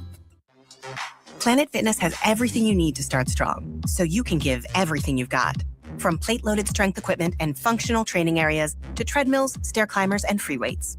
Our equipment is best in class, and our clubs are right around the corner, so you can make this your strongest year yet. Join the club today and save $28 or more when you join for $1 down, $15 a month. Cancel anytime. Deal ends Friday, January 9th. You coming? Planet Fitness. We're all strong on this planet. See club for details. Rico here with HIS Auto Care at 70th and Van Dorn, letting you know HIS is a great place to bring your vehicle for service. With superior service bumper to bumper, we'll treat your vehicle like it's your mother's. Doesn't get any better than that. So call 402-488-8934 and HIS Auto will make you glad you did. 5% off, mention this ad, and for sure your mother will be proud you called. 402-488-8934, HIS Auto Care, 70th and Van Dorn. God bless you. All right, Lincoln, if you're a diesel technician who's ready to earn up to $40 an hour and you're tired of working nights and weekends, listen up. Inland Truck Parts and Service is hiring experienced diesel technicians right here in Lincoln, and they're offering what every hardworking tech wants. Monday through Friday hours, no nights, no weekends, and paid training on advanced diesel technology. With 37 locations across 12 states, career advancement opportunities are endless. Start building towards your future and apply today at inlandtruck.com. That's inlandtruck.com. Or text APPLY to 785-369-1320. Rick Heyman here from Sauter Heyman Jewelers. I want to personally thank our great customers for voting us once again the best of Lincoln. At the same time, we're celebrating our 120th year in business in the great state of Nebraska. You can count on Sauter Heyman for the very best quality, value, and customer service. When it comes to your jewelry needs, visit us at South Point, Grand Island, and the Outlet in downtown Lincoln. Visit us today at sauterheyman.com, and thank you for your continued trust after all these years. All right, fellas, it's January. You're setting goals, you're hitting the gym, but have you checked what's going on inside the engine? At Advanced Medical Imaging, the Wellness Within program makes it easy. They have different levels of preventive scans so you can choose exactly what fits your health goals. From quick baseline checks to full body insights. It's simple, it's smart, and it's all about keeping you in top form before problems ever sneak up. And the best part, you don't need a doctor's order. Just call AMI to schedule and make this the year you put your health on the schedule. January is your reset button. This January 10th, Farrell's Extreme Body Shaping in Lincoln is kicking off our 10-week challenge. We combine high-energy kickboxing, powerful strength training, and simple, proven nutrition to deliver real results in just 10 weeks. For a limited time, get $150 off when you enroll today. No gimmicks, just coaching, accountability, and a community that pushes you to win. Spots are limited, so don't wait. Visit fxblincoln.com and start your strongest year yet at Farrell's Extreme Body Shaping. 2 locations, South 40th and Yankee Hill, North 70th and Vine. Farrell's Extreme Body Shaping, changing lives 10 weeks at a time. If you're seeking a career with a growing company, Gaina Trucking and Excavating is hiring and looking for additions to their team. Gaina Trucking has a strong team culture, competitive pay, 401ks, and benefits like health, dental, and vision. Drivers are guaranteed 40 hours per week, even in the winter months, and are home every night. Start your career today at Gaina Trucking and Excavating. Apply today at GainaTrucking.com. Back to Old School with Foreman and Orman on 93.7 The Ticket and theticketfm.com. Here we are. We're back wrapping up hour 2 of Old School. Another hour to come here at 5, getting you home for the weekend, hopefully. This final segment of our 4 o'clock hour brought to you as always by Love Volleyball in Nebraska. They're getting ready to start their second season. It all kicks off January 11th at Baxter Arena in Omaha. Get your tickets online and at lovb.com. Don't miss your opportunity to see volleyball stars like Lexi Rodriguez and Jordan Larson dominate the floor as Love Nebraska takes on Love Houston. Saturday, January 11th, 3 p.m. Baxter Arena. Promotional schedule is out. You can view that. Get your tickets today at lovbneb.com. Jay, one of those names in there important for this segment, Jordan Larson, announced today via social media that this will be her final season playing professional volleyball. She wraps it up at home playing for Love Volleyball in Nebraska.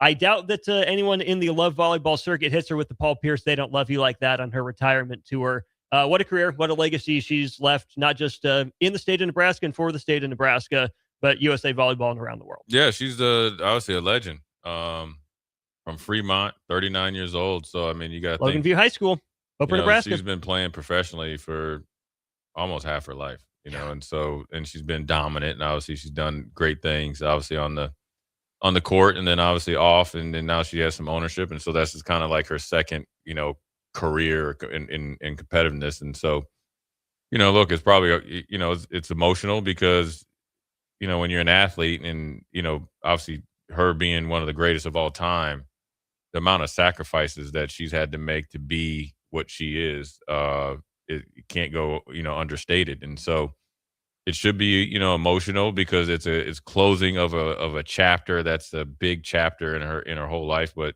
it's not her whole life because obviously she's moved on and done some really good things. She helped out at Nebraska for, I think, a season or two, and is very prominent here in the local scene as far as growing the game, and then obviously ownership, and obviously going to play one more year, which is going to help the league out itself. So, I mean, she's giving back in her own way, and she's probably giving back more than that I even know. And so, tip the hat, man. I mean, she's, look, very rarely there's a lot of great players that played here in football, played, here at Nebraska. A lot of great players play here in volleyball. Very rarely do you get to see somebody play their last competitive year that is not only in the GOAT conversation, probably is, either the GOAT or one of them. Yeah, Jordan Larson helped lead USA volleyball to its first Olympic gold medal back in 2020. Jay, tough year for Nebraska sports fans when it comes to people stepping away from the game. Bud. I mean, Jordan Larson, Bud Crawford. Less than a year ago was John Cook. Yeah, John Cook. Yeah. I mean, it's all. Yeah, I mean, yeah. Not thinking about it. Yeah, I mean, and then obviously, I mean, it wouldn't put maybe Levante. Yeah, maybe Levante, and I was going to say the Creighton volleyball coach. Oh, yeah, KBB. And that was kind of like a surprise, right? And obviously they continued along to do well. Yeah. And obviously I think it was more personal because, I mean, obviously she has a young daughter, excuse me. Well, KBB is actually running left right now, too. So yeah, but I mean, she gets I've seen the tweets where she's able to at least go to high school games and stuff like that. So, hey, when it's time, man. Look, I'll tell you like this. She's very fortunate to be able to decide when she wants to be done. I always tell people, you don't retire from the NFL. The NFL generally retires you, and you don't know when it's coming.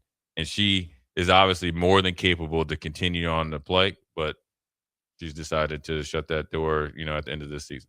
Want to watch her play one final time? LOVBNEB.com. Get your tickets. They'll play at Baxter Arena and all across the state of Nebraska throughout the course of the year. Big thanks to Graham Tire for their sponsorship of Old School. One more hour of the show on Friday coming up. Watch Old School live on Facebook, YouTube, or Twitch. Old School with Foreman and Orman on 93.7 The Ticket and theticketfm.com.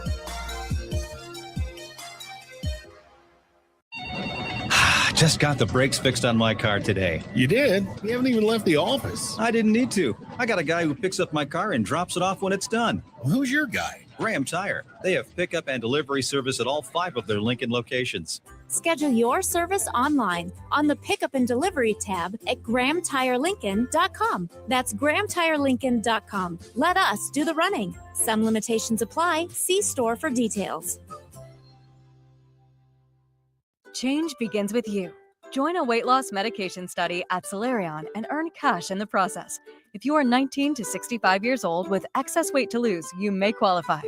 Participants could earn up to $22,750 for their time. Study includes 1 2-night stay, 1 3-night stay, and 38 returns. Learn more at helpresearch.com/flamingo or call 866-213-2965. Weight loss not guaranteed.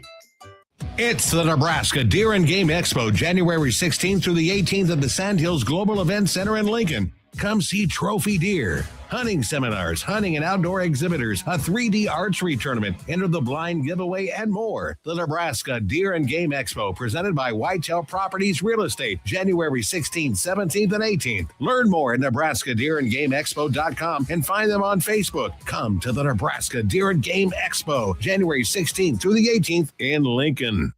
Rick Heyman here from Sartor Heyman Jewelers. I want to personally thank our great customers for voting us once again the best of Lincoln. At the same time, we're celebrating our 120th year in business in the great state of Nebraska. You can count on Sauter Heyman for the very best quality, value, and customer service. When it comes to your jewelry needs, visit us at South Point, Grand Island, and the Outlet in downtown Lincoln. Visit us today at sauterheyman.com, and thank you for your continued trust after all these years. A new season, a home crowd, a fresh start. Love Nebraska opens its 2026 home schedule on Sunday, January 11th at Baxter Arena, hosting Love Houston in the home opener. First serve is set for 3 p.m., and the excitement starts the moment the doors open. Don't miss the chance to see elite professional volleyball featuring Olympians, All-Americans, national champions, and more as the season officially gets underway. It's opening night, Nebraska. Be there. Get tickets now at lovneb.com/tickets. Hi, Sean Callahan here for Koppel Chevrolet GMC, and wow, what a year it was at Koppel. The Koppel family would like to say thank you for a record-setting sales year in 2025. Now let's start 2026 off with the bang. New GMC Sierra pickups starting at $12,500 off list or 0% APR. Also hot off the presses, new Terrain leases at $299 per month. That's right, $299 per month on new GMC Terrain leases. So please stop on in the store or online at koppelcars.com. Stock numbers G138852 and G16518. 2,500 down with proof credit. This is Lincoln's home for sports talk on the FM dial. Also online at theticketfm.com. On the internet. KNTK FM Firth, 93.7 The Ticket. Bauer Underground has been serving local contractors and utility contractors all across the state since 1997. When you see the black and white trucks, you know that the best workers in the business have arrived. Bauer is currently looking for equipment operators, laborers, diesel mechanics, and aerial linemen. Join the brotherhood built on hard work, authentic people, and a pedigree of success. They're offering top-notch benefits, a matching 401k, and a $600 per year clothing allowance. Bauer Underground, a family-friendly company with plenty of room for advancement. In a world where Wi-Fi battles rage and bandwidth is never enough, one family dares to connect it all. Work from home, influence all day, stream all night, and game to win. Deadlines, downloads, and dance-offs, all happening under one roof, flawlessly. Can your internet provider do that? Fiber fuel your household at allofiber.com/all-in. Select Plumbing and Utility has been serving Lincoln and the surrounding area for 14 years, and they're not slowing down. Select Plumbing and Utility handles all your plumbing needs, from faucets and water heaters to full renovations, and they can even help with your heating and cooling needs. They're also Lincoln's underground experts, repairing and replacing broken underground water and sewer lines since day one. Contact Select Plumbing and Utility today at 402-560-6197, assuring excellence in every situation, opportunity, and challenge. That's 402-560-6197. Winter is just around the corner. Is your vehicle ready? Don't get left out in the cold. At A1 Automotive, we prep your car for whatever winter throws your way here in Nebraska. For battery checks, brake inspections, tires, heaters, whatever your car needs to keep you and your family safe on the road, we've got you covered. A1 Automotive, always honest answers. If your home isn't delivering the year-round comfort you expect, call the experts at Bryant. Need service? Call 467-1111. Bryant Air Conditioning, Heating, Electrical, and Plumbing. Coming at you live from the heart of downtown Lincoln. This is Old School with Foreman and Orman. Nebraska Football Hall of Famer Jay Foreman. Here's Troy Detmer dropping straight back in the pocket. Rifles a pass. It was tipped. It's picked off by Foreman. He's at the 15, 10, 5. He'll score! Foreman got it, and it's touchdown Huskers. Black shirts, answer the call one more time. And Austin Orman. Old School with Foreman and Orman is sponsored by Graham Tire Company of Lincoln. Your tire store next door with 4 Lincoln locations. Old School with Foreman and Orman on 93.7 The Ticket and theticketfm.com. What up? Third hour, Jay Foreman, Austin Orman, Old School. Brought to you New School Way on this Friday, man. It is now an hour and a half before Indiana Hoosiers and Oregon Ducks start to get after it. A lot going on. We covered a lot. We talk every sport on this, or at least old school. I can tell you we talk football, basketball, a little bit of baseball, try to be a plethora of knowledge, and obviously have a little fun with it as well. I want to tip the hat again to Jordan Larson for her final pro season. Obviously, she's giving back to not only volleyball, the state of Nebraska, Nebraska volleyball, obviously USA volleyball, volleyball in general, and sports in general as well. Local hero, originally from Fremont. So it can be done once you have a drive and a focus. And she's more than, more than a better, and there's not a better example of doing so. But we'll do a little Husker news. The Vortex is open. The big news that we kind of teased it a little bit. Nebraska got Quasi Gilmer, the wide receiver from UCLA, and we'll see where he fits in. I think they have I felt like the room was pretty good. So we'll see. He comes over with Anthony Jones, his teammate on the other side of the ball, a 6'5", 265-pound edge. And so right now, opposed to the the text line, and obviously you, Austin, where does Nebraska go from here? Because I think and I don't know what the dynamics of this player going into portal from Nebraska, and this is why I say where Nebraska goes from here, is because Kenneth Williams, the all-everything return man for Nebraska, local Lincoln High Link product. And make sure, I want you guys on the text line, make sure that I get it right. Are they Lincoln High Links? I think they are. Yes. Made good. Walk on.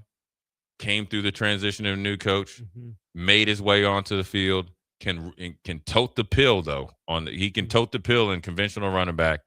Obviously paid off tenfold as a returner. He's in the portal. That's as much as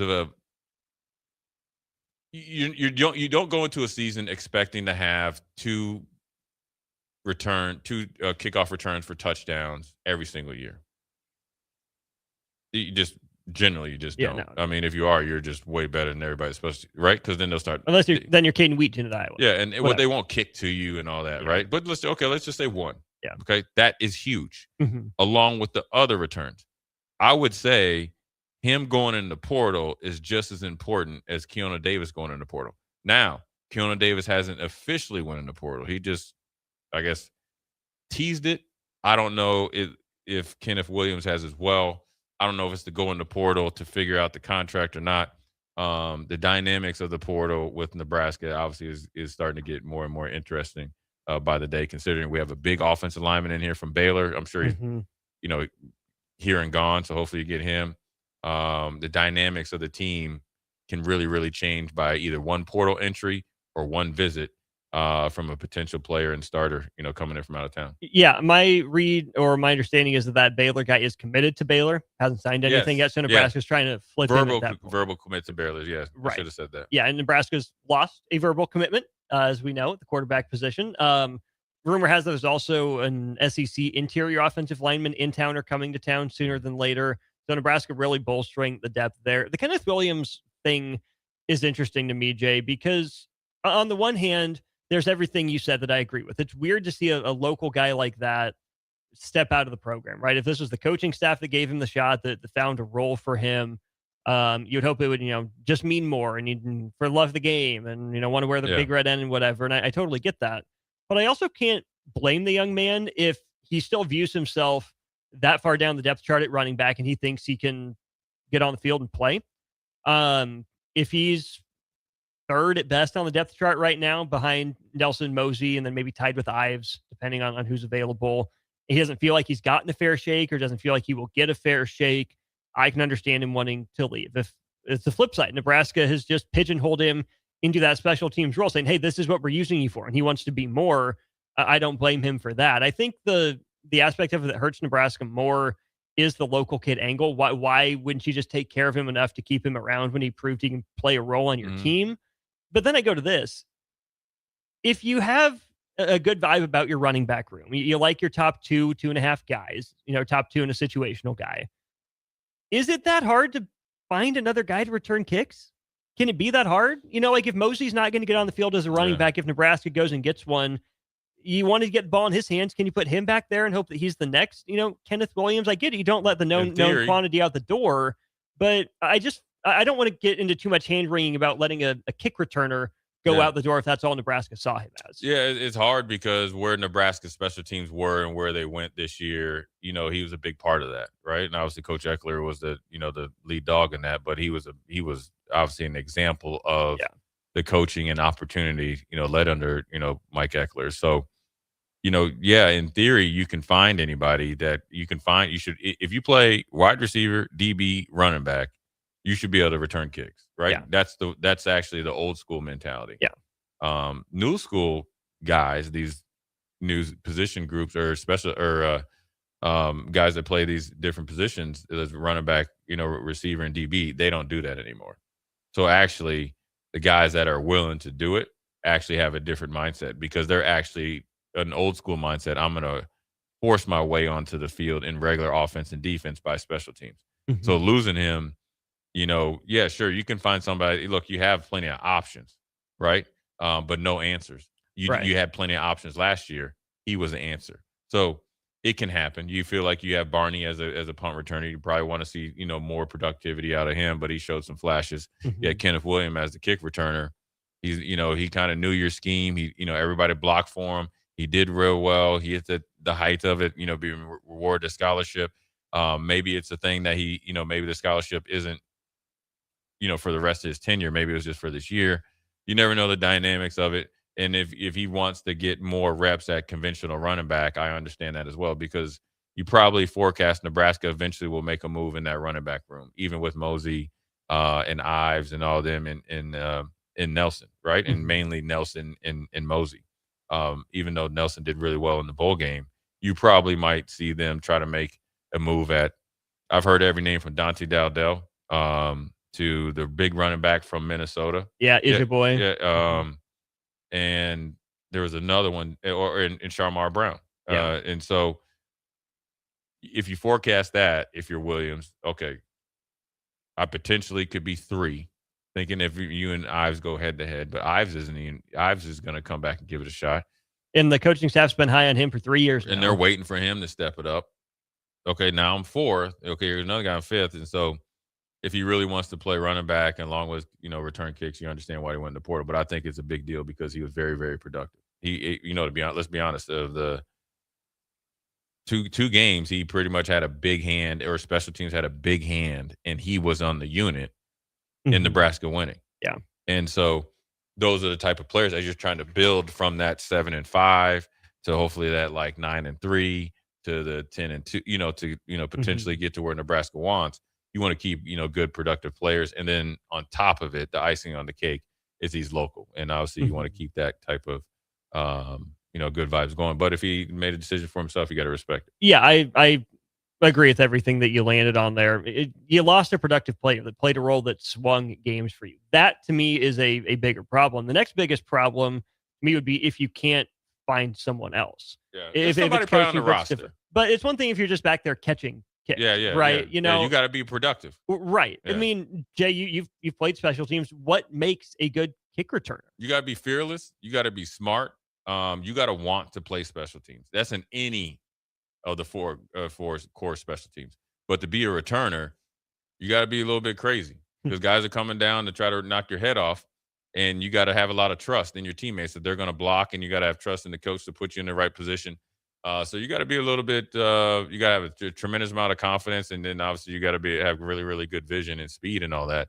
But it's more of a mental thing, and so that's where the block is, right? A lot of guys, it's not sexy. A lot of times these kickers are able to kick it out of the end zone, so you might get 1 or 2 returns. We were fortunate enough to, when it was money time, we made some big returns. And so there's probably a ton of potential guys or options on the roster who's going to take hold of it.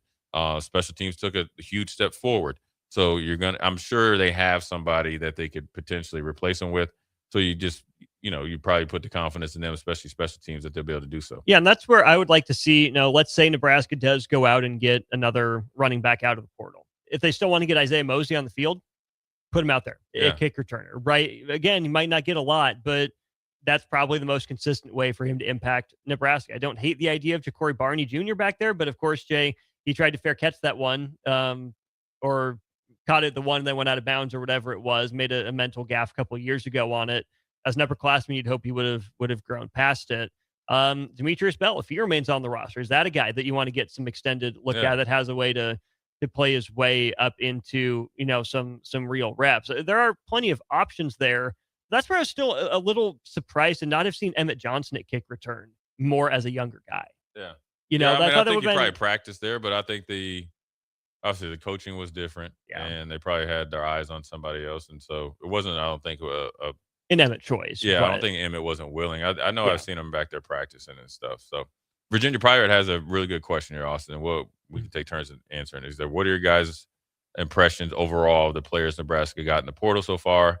His or Virginia Pirates' opinion is there's some pieces, but overall I'm kind of underwhelmed. Maybe my expectations are too high.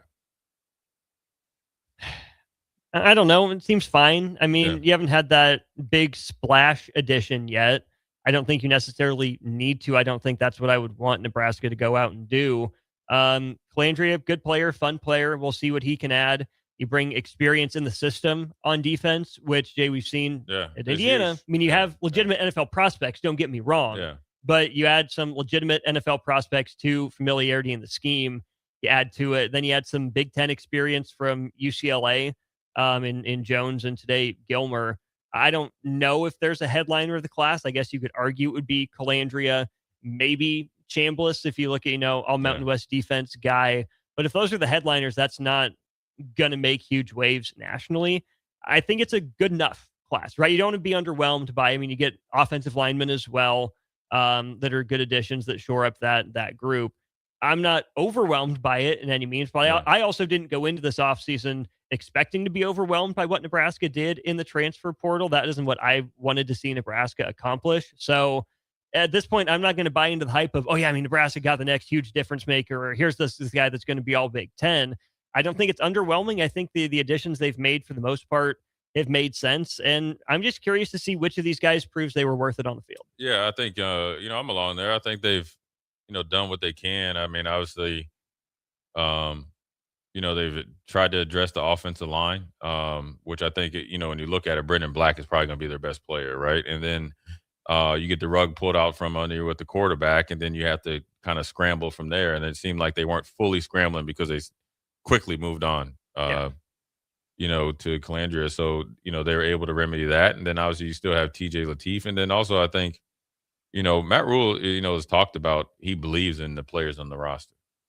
So now the players that he believes in, right, the young guys, the Riley Van Poppels, even though they brought in a plethora of linebackers, the Vincent Shavers and Dawson Merritt, now you got to reach and live up to the hype or, rise to the competition level. I'm sure Mekhi Nelson and Mosey have been waiting for an opportunity. Obviously, they both did decent enough in the bowl game. Even if they bring in another running back, answer the call. And then the wide receiver and the defensive back position and corners and stuff and safeties in particular, you're bringing in some help with Owen Chambliss and obviously McDougal because they're, when you build a strong defense, you want to be strong up the middle. And in this defense in particular, your second and third level have to be on point because they can control the front level or the front line and the first level of the defense. And if you feel comfortable with Riley Van Poppel and those rest of those interior defensive line, when you go to that 4-man front, getting a little bit of more experience and playmaking ability in Chambliss, and obviously you got Foster coming over and to go into the room in competition with McDougal on the back end, you did pretty good. And really, to be honest with you, all these guys that have came in, whether it's Gilmer, Foster, McDougal, Calandria, and even Hawthorne and the tree and all that, it's up to you to make yourself in this situation, in that transaction, be worth it. Because coming into the portal, and I'll say this, when you're recruited out of the portal, is the equivalent to automatically being recruited as like a 4 or 5-star recruit. Yeah. So you're gonna have plenty of opportunities. It's not like they're getting Brendan Black from Iowa State, who's been a 3-year starter. And it's like, all right, man, you know what? Now, granted, you got to come in and work, but you know what, man? We'll start you off a 4th on the depth chart. Right? Earn your way up. Right, or all these guys. So, and especially for Chambliss and McDougal, because they have a very, close knowledge of the system. You're coming in, and not only are you playing well, but you're teaching, and you're trying to make that transition to this new 4-2-5 very, easy and seamless, and it's a big step up for you. So you guys can also make some long-term money. So it's a great opportunity. Wait and see until they're all the way done. It'll be interesting to see how they address the defensive line, just because you never can have enough defensive linemen. But overall, if they're able to get one of these guys that came in from, flip the guy from Baylor or the other guy coming from the SEC, and able to you can kind of piece together generally maybe the assumptive starting offensive line, probably feel pretty Well, I good. think you got 4 of those spots locked down already. Right, but if you get the 5th guy, you're like, okay, I see it. Then you can mix in Sledge and all those guys. Mhm. So now you're automatically, just like that overnight, you got your 8, 9 guys, right? And then you got the tight end position you feel decent about. Mhm. Your quarterback guys, they're going to go at it, those two. And running back room, you might address. Now defensively, defensive line, you get that going. Now you roll the ball out. You try to lean on your coaches as far as development, and then obviously taking care of the opportunity. Then you exceed expectations. Breaking news. This is where I dropped the ball. I need to apologize. I forgot the Vortex sounder. So I'll get that for Monday's show. Jay, within the last 10 minutes, Mekhi Bayer back in the portal. Oh, from North Carolina. Mhm. I didn't know he had any more eligibility. He has more eligibility. Yeah, he's an interesting take on him, and it's a pretty unique, cool and unique story. So when Coach Rule and obviously Tony White came in, he had been here previously, battled through some stuff, and jumped into the weight program with Corey Campbell and reshaped his body. Wasn't a starter originally, but played some in the first game against Minnesota, which they unfortunately lost. And then got in there the next week against Colorado and led the team in tackles. And then the rest was history, and had a pretty good year there. And then he was there the year after, I think. Yes, he was, because we played Colorado at home and had a pretty good year. The Iowa game wasn't his best. That screenplay was not his best play, but immediately was in the portal. Pit stop in Missouri, ended up in Bill Belichick's first portal class in North Carolina. Started off a little slow. The whole team was slow against TCU, but he started to make some plays. So now it's really interesting that he's back in the portal and see where he'll end up at and where he'll finish off his career at, because he's got some talent. It was a very highly thought of and sought after recruit coming out of high school. East Coast kids. I think he's from Jersey. Jersey, I believe. So yeah. I wouldn't be surprised if you see him going up and going back home to Rutgers. UConn's been better? UConn's been better. I know he has connections and players that he's played with at Pitt and Rutgers. Up in that, East Coast corridor and up there, Upper East Side would probably be his first choice. Can we throw Syracuse out there again 2 days in a row? Syracuse for sure. Syracuse for sure. Yeah, I mean, look, they need defensive help. Obviously, you've seen them play at times this year, so I'm sure he'll land on his feet because he got a ton of starting experience, and linebackers are hard to find because generally they don't leave as fluid as other positions, and he has productivity, starting experience, and they're always looking for that because everybody's trying to get younger. When you can get older for a year, it's not that much of a financial burden. But while we're on the topic of defensive guys, Jay, we haven't mentioned this one. It came to mind because I just saw Iowa added a safety from James Madison. Oh yeah. Well, why were they looking for a safety? Well, they lost Cohen Entringer. Yeah. Who was really good in the back end for them. It's not often you see defensive backs leave Bill Parker. I mean, that's an NFL hotbed right there. So I'm obviously from the Nebraska side of things, not mad about it. I think the guy made the right decision. Good job, Cohen Entringer. But just weird to see an Iowa defensive back who played well enter the portal like that. Yeah. And Coy Parrish too. Yeah, Coy Parrish, and he's a better athlete than safety, in my opinion. But very highly productive prospect. But you know what? Iowa's kind of made this their deal. They go to Northern Illinois. I'm looking at it right now, North Dakota State, for different places or different positions. And then they went to Villanova, and they got 2 safeties out. They got Anthony Hawkins, and they got Tyler Brown, one from James Madison, another one from Villanova. Right out. So their idea of the portal is get guys at that level, get them into their system, and they're very, very productive. And so with their culture and their weight program and their defense, they feel like they'll play at a higher level. But it is very interesting to see Iowa lose a guy like Entringer because, being 6'1", 210, 215, very, very productive. You wonder why or how he ended up in the portal. Unless this is like Dylan Thieneman 2.0 between him and Parrish. Yeah, maybe. But again, you're at Iowa, on the top 5 defense in the country. Yeah, so you're getting your looks. Yeah, you're definitely getting your looks, and you're also getting the benefit of the doubt. So, but he's a pretty good prospect. So it'd be interesting to see where he lands, and who they have and how productive they are to replace him. So now when they get in spring, they're in full coaching mode. You got 2 safeties coming in, veteran safeties. One or both are expected to win a starting spot. Mm-hmm.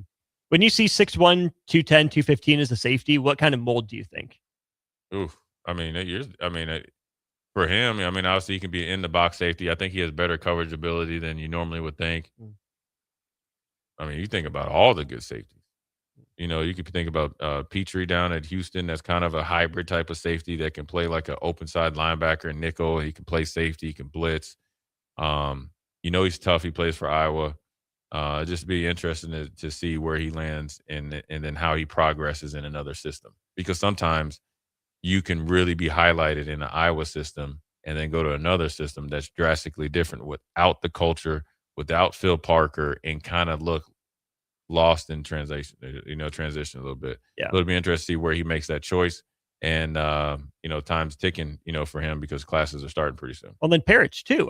You said better athlete than safety. Do you think he sticks on the defensive side of the ball, or are we in like Jabril Peppers 2.0 territory here where you pick one and I think he's a off? phenomenal athlete where they played him on both sides of the ball. I felt like when they did it this year, it was a little bit too much and took away from him from the defensive side because they were playing him some on offense, and then they went back to exclusively defense and kind of periodically put him in there. I'm surprised he hasn't been picked up or he hasn't been swooped up pretty good because he had the big interception for touchdown the week before Nebraska played Minnesota to kind of steal the game. He can obviously play, the ball really well. He has really good ball skills. He's a phenomenal athlete. Probably needs to shore up his tackling a little bit, but that's just everybody, right? Yeah. And to have that range he can play free safety, he can play strong, he can kind of blitz off the corner. You're thinking about, I'm thinking like, and I don't know what Ohio State had behind Caleb Downs. You're talking about that type of 3-level activity from a safety position. You've already seen what they were able to do with Caleb Downs, and I'd probably say he's as good as athlete as Caleb Downs. And in some ways, maybe a little bit better because he's bigger and longer, versus Caleb Downs. But you just never know. We might end up going back to Minnesota. I know PJ Fleck is probably trying to negotiate like heck with him, to get him back because you don't want to lose him. You put a lot of money in it, invested in him, and you want him back. Kid, right? Local kid, small town kid, kind of like that Cooper DeJean. He's from the middle of nowhere. Just got great genes and obviously great work ethic. You want to keep him around for his whole tenure there in Minnesota. Yeah. So we shall see. We're going to take a quick break, come back. We're going to talk about Indiana, Oregon. Can Indiana do it twice? Does anything that happened in the first game matter right now? A lot of things have changed, and both teams are playing at their optimum right now. So Jay Foreman, Austin Norman, we'll be right back. We'll talk about the second game of the Final Four college football playoffs. You're listening to Old School with Jay Foreman and Austin Orman. Download the mobile app and listen wherever you are on 93.7 The Ticket and theticketfm.com. Just got new tires put on my car today. You did? I didn't see you leave the office. I didn't need to. Graham Tire picked up my car this morning and dropped it back off and they were done. You're kidding. How'd you get that kind of service? That's just what they do at Graham Tire. Schedule your service online on the Pickup and Delivery tab at GrahamTireLincoln.com. That's GrahamTireLincoln.com. Let us do the running. Some limitations apply. See store for details.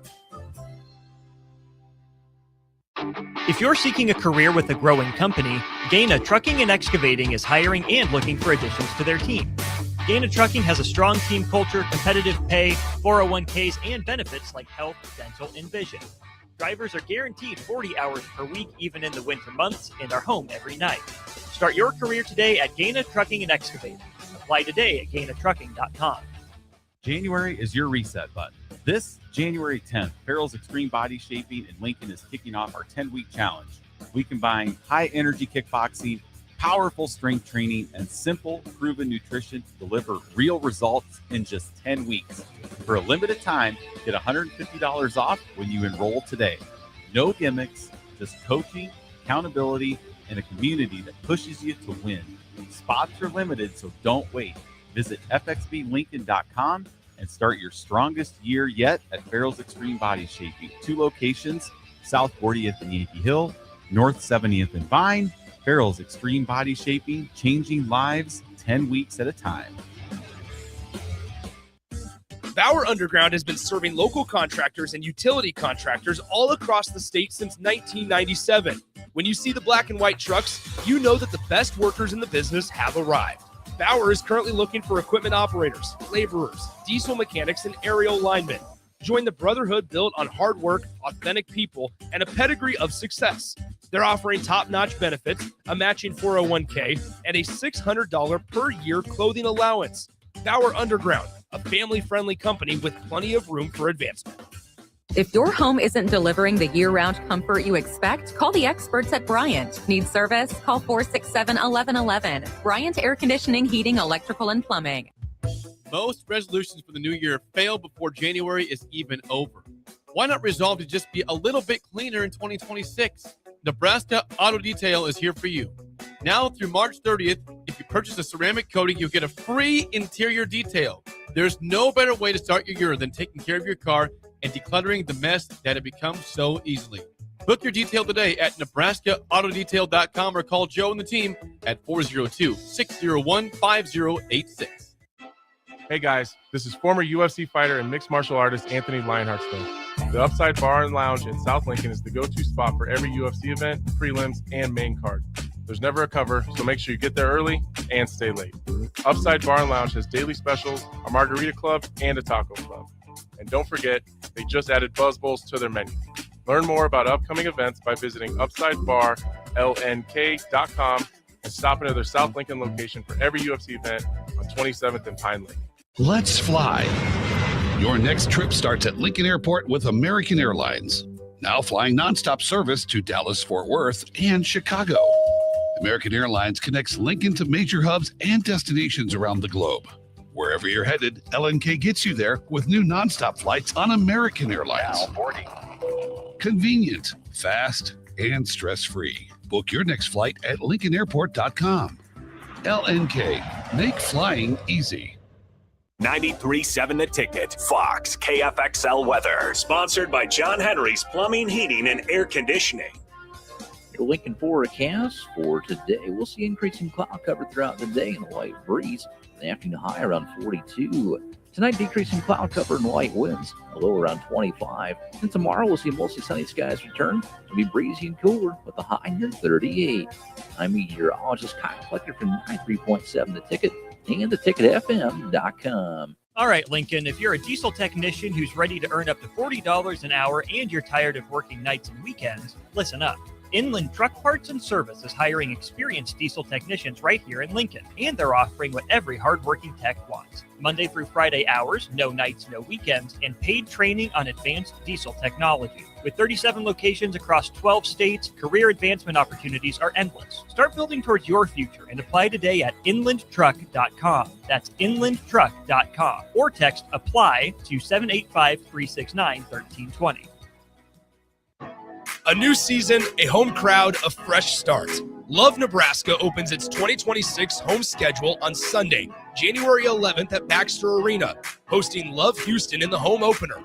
First serve is set for 3 p.m., and the excitement starts the moment the doors open. Don't miss the chance to see elite professional volleyball featuring Olympians, All-Americans, national champions, and more as the season officially gets underway.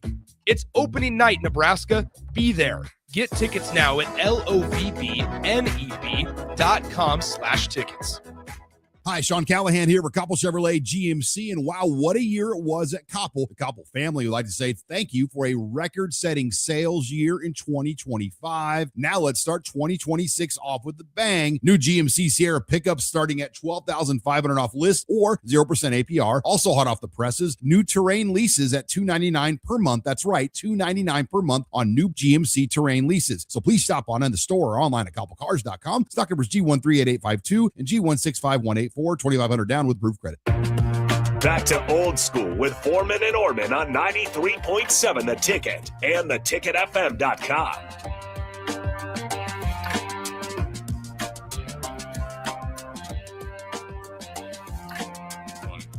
Well, we're back. Jay Foreman, Austin Norman, second segment into the game tonight.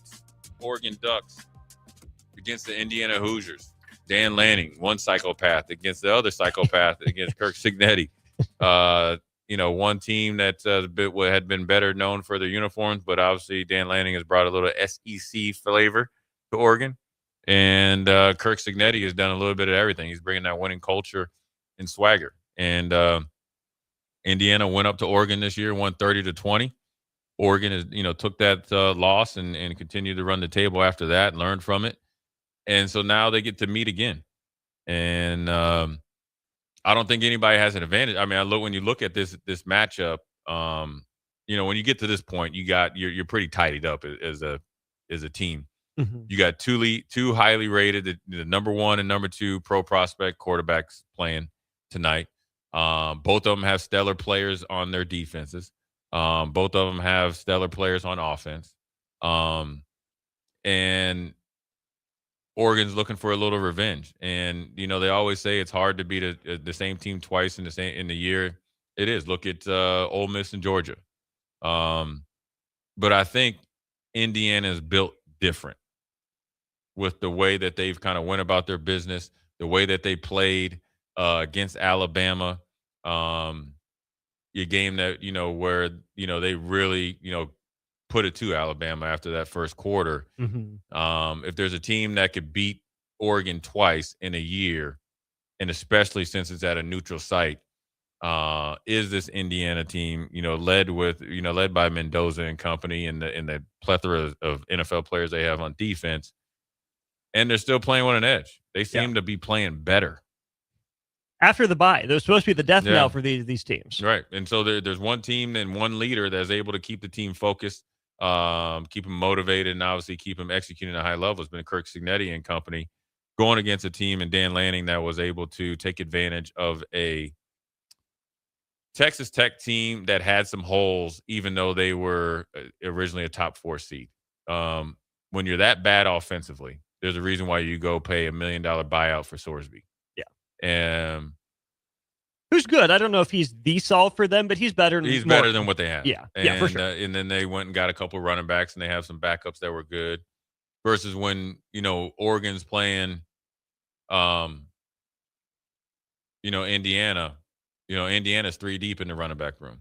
Indiana has quality, skill position guys. They have a physical offensive line. They're well coached. They're motivated. And so I think it's going to be a battle of wills, but I think Indiana will pull this one out. The first game, people kind of forget with the 10-point margin that it was tied. Yeah. In the fourth quarter at one point. And then it went back and forth. Mendoza throws the pick 6. And that's Jay when I remember thinking, oh, is this where Oregon takes control? They get the pick 6 and they get another stop, find a way to go win it late. No, right after that, Indiana, after the pick 6, 12 plays, 75 yards, 6-minute drive, touchdown. Dante Moore throws a pick on second down. Okay, Indiana, 9 plays, 28 yards. They know Oregon's defense holds up, but they still give up a field goal. Yeah. In a situation where, Oregon knew it needed to stop late in the game to get the ball back. Indiana knew it had to get some points on the board to give them a 2-possession cushion, with about 2 minutes left in that one after the drive. Dante Moore throws another interception. Indiana runs its 4 plays, loses its yards. Oregon has like 32 seconds to work with. Never obviously seriously threatens in that one. It was a close game, but it wasn't at the same time. But that's where I think a lot of people really first noted, okay, this Indiana team might be something special. It might be something to go on the road and beat this Oregon team that, it was midpoint of the season. It was game 6 for both of these teams. I think that what we learned from this one is that Indiana's pass rush can disrupt Oregon, right? 6 sacks in the first meeting. That doesn't mean nothing. Yeah. Oregon seems like they're going to be pretty one-dimensional, and that's, Jay, what I'm most interested to watch is, does Indiana have a defense that's okay with making a team one-dimensional? Obviously, you want to as a defense, right? Put it on the quarterback, but Dante Moore's pretty good. The receivers have been injured. Running backs are all banged up. Can he go Superman? And in a game where he wasn't responsible for the way things went down for them last year in the college football playoff, but he knows this is a fan base that has how many national championships? It's right in midfield. They tell you every time, so he's shouldering a lot of that load. Does that make him go full Superman for 60 minutes, or does he wear down by the end and Indiana has just enough in the end like the first time? Yeah, I mean, Indiana, Pons is a projected first round pick. Yeah. Both their safeties are really good. They have eligibility left, so I'm not really sure where they fall in. And then you got Aiden Fisher, that's a cleanup man that can play. He can blitz, he can play the run, he can play the pass, and they know the system. They scheme it up specifically for their players, and obviously to go against their opponents. And so Dante Moore is going to have to really start out and start out very, very consistent. Now they have an X factor in their tight end that can serve as a running back. You've seen more tight end sweeps and all that stuff, and tight end jet sweeps, and then you'll be able to get him matched up one-on-one with the Aiden Fisher, and obviously it goes to Oregon's advantage. I just think Indiana doing that on the road actually equals more than a 10-point victory to me, from my experience. And the way that they were able to battle back from a pick six, long drive, just take the air out of the stadium. It forced you to make a mistake. Not only that, we capitalize on it. Game, set, match. You were close. You were so close, but yet so far. And I think that's where they're going to be right at. I think Mendoza. I mean, I saw Mendoza, or not saw, but Mendoza against Ohio State. I felt like he was just average. He made a couple throws, but I was like, this. How much that's Ohio State? It's probably a lot of Ohio State, but you're supposed to go number one. You exceed that. But then I started to go back to that drive against Penn State, and he was cool, calm, and collected, just a surgeon. Obviously, the throw and catch was great. And then I looked at how many players make plays for them. And then I looked at Oregon going against Texas Tech. Now, Texas Tech's defense was good, and what kept them in the game. But this defense from Indiana is a different animal. And it seems that they find a way to not only be motivated, but disciplined against teams that maybe they feel, and they're being told, have more and been given more. Alabama. And now here comes Oregon. I think Oregon, I think, is starting to get out of that mindset because they've fallen on their face a few times. Right. I mean, the first one seed in the 12 team last year, like that narrative is still there, and they still got to live it down. But I do think we're starting to get a little bit of that shift because for there's Oregon. more substance, and this year helps. Yeah. That's what I was going to flip. Now you have Oregon that maybe knows that, but they're motivated by it as well. So you're going to get the clash of the Titans. You're going to get two teams that, obviously, look, they felt, they don't want to play second fiddle to that Miami Ole Miss game last night. This is going to be an electrifying game. Indiana's favored, deservedly so. If Oregon's going to pull an upset, does it need to follow the same sort of game script as Ohio State and just win it late? Kind of make it look like Iowa? I mean, you mentioned the drive from Mendoza against Ohio. If Oregon's going to win, that pass rush is going to have to play as good as they did last week against Texas Tech. Sure. Against a better offensive line in Mendoza. And a better run game, probably. That's not the only way to win, but if they're going to win and take control of this game, it's going to be defense-led. Yeah. So it's going to be a battle of wills, and it's going to be interesting to see how they match up with Miami. Who do you want your Canes to face? You want to beat Dan Lanning, or you want to beat Kurt Cignetti, Jay? Who do the Canes want? I was thinking who they match up well against. I guess Oregon. Cristobal used to coach there. You did? Yeah. Battle of the Oregon coaches. You're in my vacation home. Yeah. Welcome to the crib. Yeah. So we'll see. Yeah, and plus you'll be at the crib, a farther travel for them. So, but this is going to be a game. I think this game is going to be more of a defensive battle. I felt like last night after the first quarter, it started to open up a little bit. It's going to have some fireworks early. Then I think that whatever defense settles in, is able to obviously finish out the match or out the game is going to probably have the advantage. I'm picking Indiana. I can't go against Kirk Cignetti. And you still don't really like Dan Lanning, begrudgingly. I like Dan Lanning now. You're official? We put that on record? I've been watching some of those YouTube things. Yeah, there is a method to it. I like you. Okay. The thing with the Colorado thing rubbed me wrong, but now I just know that's how he is, how he motivates the team. I like it. Fair and they're going to be motivated.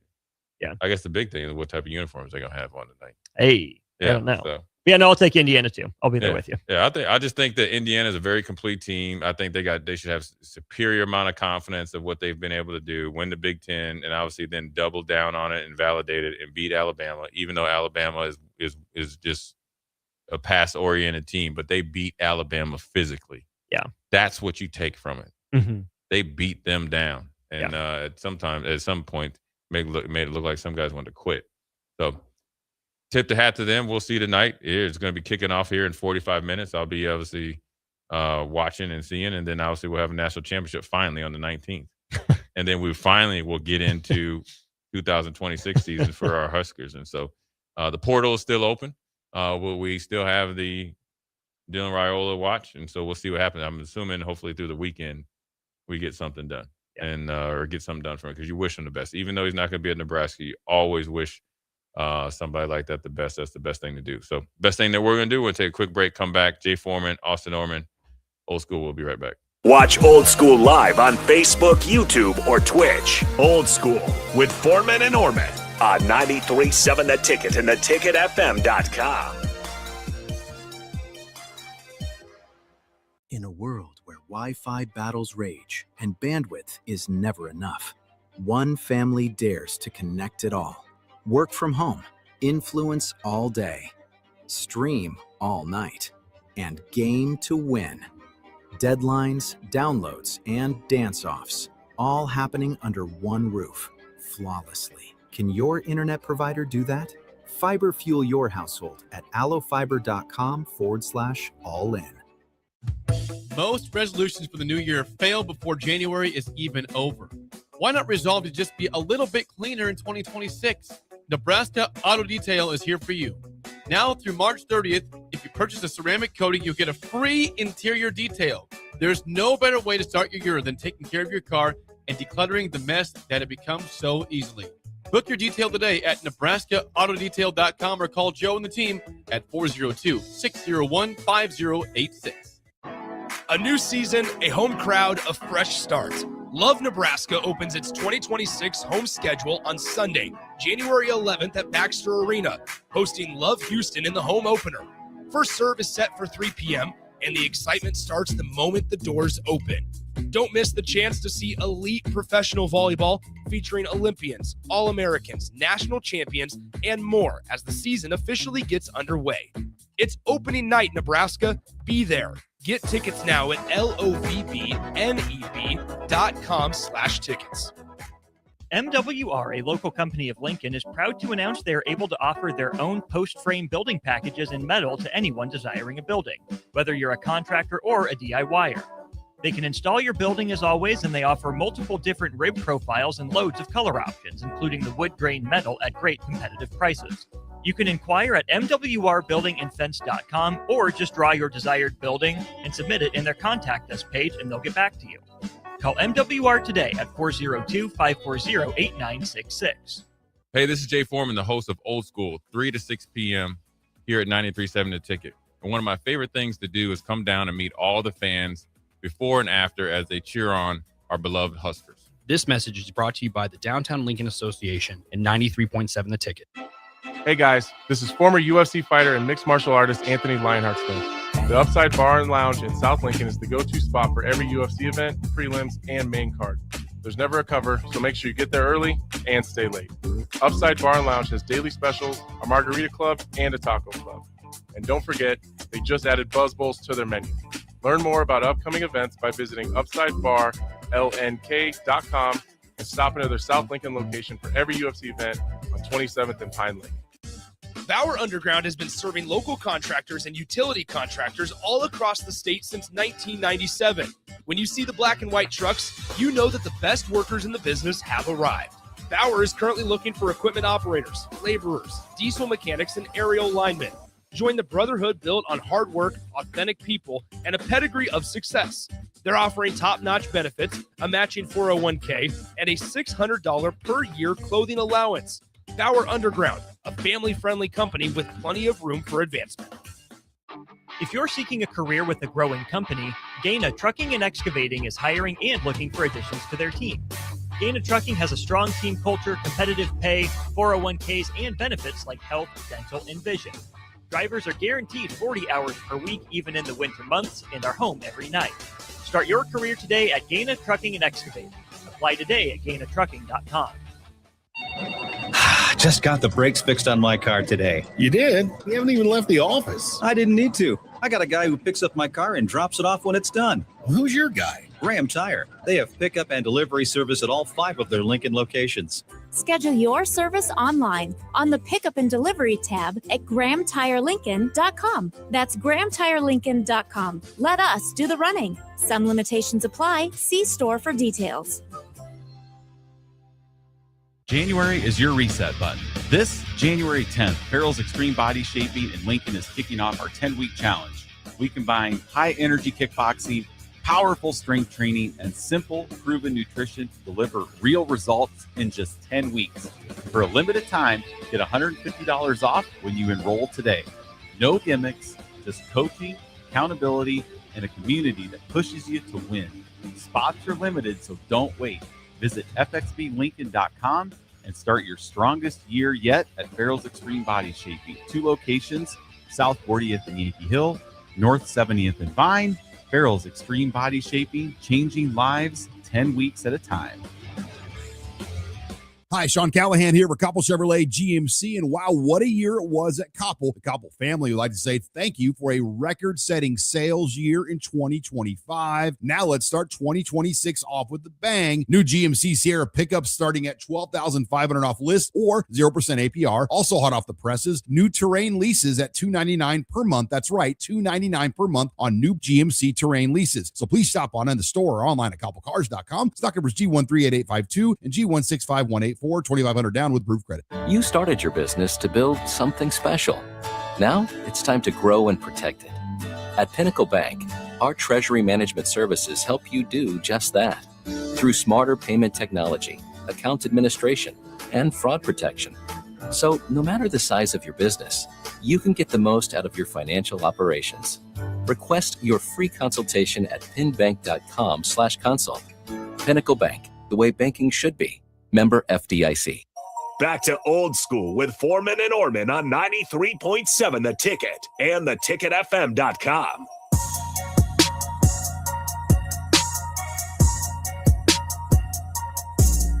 Welcome back into Old School one final time. Jay Foreman hitting the road. He will be back with us on Monday. Safe travels to Jay Foreman. See him back here again, like I said, on Monday. Should be a fantastic game tonight between Oregon and Indiana. Text line, you're on your way home, you're on your way to high school hoops, whatever it is.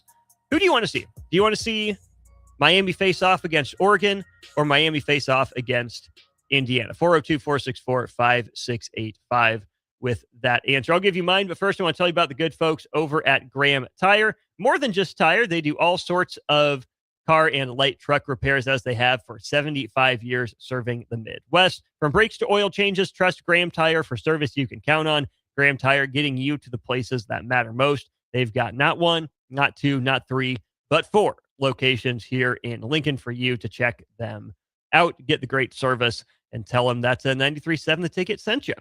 All right, college football playoff championship matchup. Number 1, we should be having the championship coming up tomorrow or maybe Monday, right? It doesn't need to drag on this long. Kind of ridiculous that it does, but this is the world we live in. I would probably rather see a Miami versus Oregon matchup. Nothing against Indiana. I do think the Crimson and Cream against the Orange and the Green down there in Coral Gables would be a pretty sick matchup. The U versus IU, Mario Cristobal versus Kurt Signetti. I think that would absolutely be a fun matchup, hard-hitting matchup. I just think the fact that Oregon and Miami have both legitimized themselves as more than just the, finesse points schools, right? Oregon fighting that narrative coming from the Chip Kelly days, if not even before that, right? Oh, they're flash, they're sizzle, not a lot of substance there. All they want to do is play offense. They're kind of gimmicky. And Miami from the ACC, right? I think really needed to re-legitimize itself as a powerhouse, as a smash mouth kind of football team, as the bad boys that walked on the edge. I don't think that'll ever be Oregon, right? As much as he might try, I don't think that's Dan Lanning. But Fowler and Herbstreit said this on last night's broadcast there in the third quarter, or maybe it was early fourth quarter, but in the crucial junction of the game, the Fowler said Miami's coming unraveled. It's been the penalties for Miami that's helped sustain some of these Ole Miss drives. And it did. It almost cost Miami in some cases, helping re-extend some of those Rebel drives, giving them new life. But I do think that there are certain schools that need their players to walk on that edge and walk that line. And I really think that Miami rediscovered some of that underneath the guidance, the direction of an alum in Mario Cristobal. I think Miami is one of those teams, one of those schools that is going to be okay with a few more penalty yards if they send the message, if they are maybe a little reckless and a little undisciplined, right? Maybe that's just the narrative of Miami that we've seen in the past. Maybe that's, a bad football take. I don't know. But I do think there's something to when Miami got its swagger back, it's because it led to winning, right? Sure, winning will lead to getting your swagger back. But I think for Miami, for me, I would say that, the chicken came first. The chicken of the swagger laid the egg of that's a bad example, right? Because laying an egg is usually not a good thing in sports. You talk about a performance like that, but a good egg, right? A golden egg, the golden goose potentially for Sebastian, the Ibis, the mascot there of Miami. So, no, I really think that Miami getting its swagger back locally, being led by an alum in Mario Cristobal, has really re-legitimized itself as a smash mouth powerhouse kind of football team with an edge, the right kind of edge. I think Dan Lanning is working on bringing that to Oregon. Like Jay said, I think that it's a much different vibe around that building than it was 10 years ago, and certainly 15 years ago in Chip Kelly's heyday in the Pac-12. I would really like to see, if these two schools could put up points, if both these schools in Oregon and Miami could survive in a rock fight.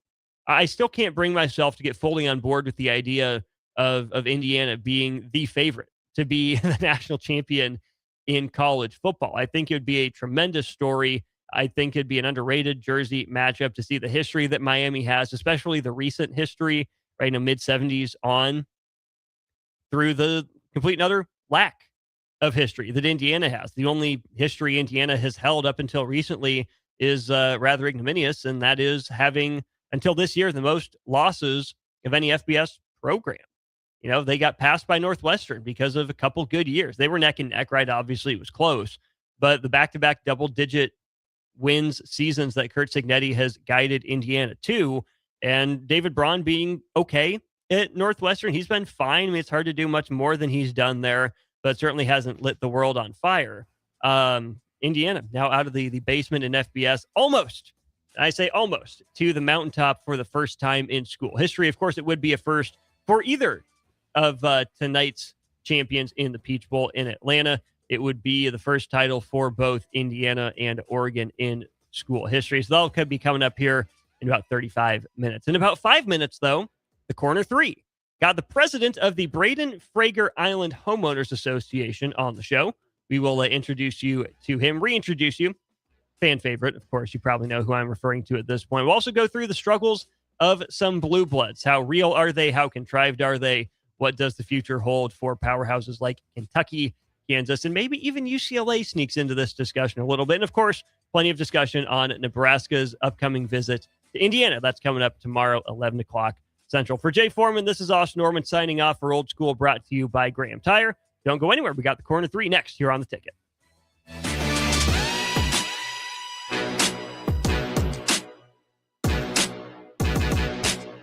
All right, Lincoln, if you're a diesel technician who's ready to earn up to $40 an hour and you're tired of working nights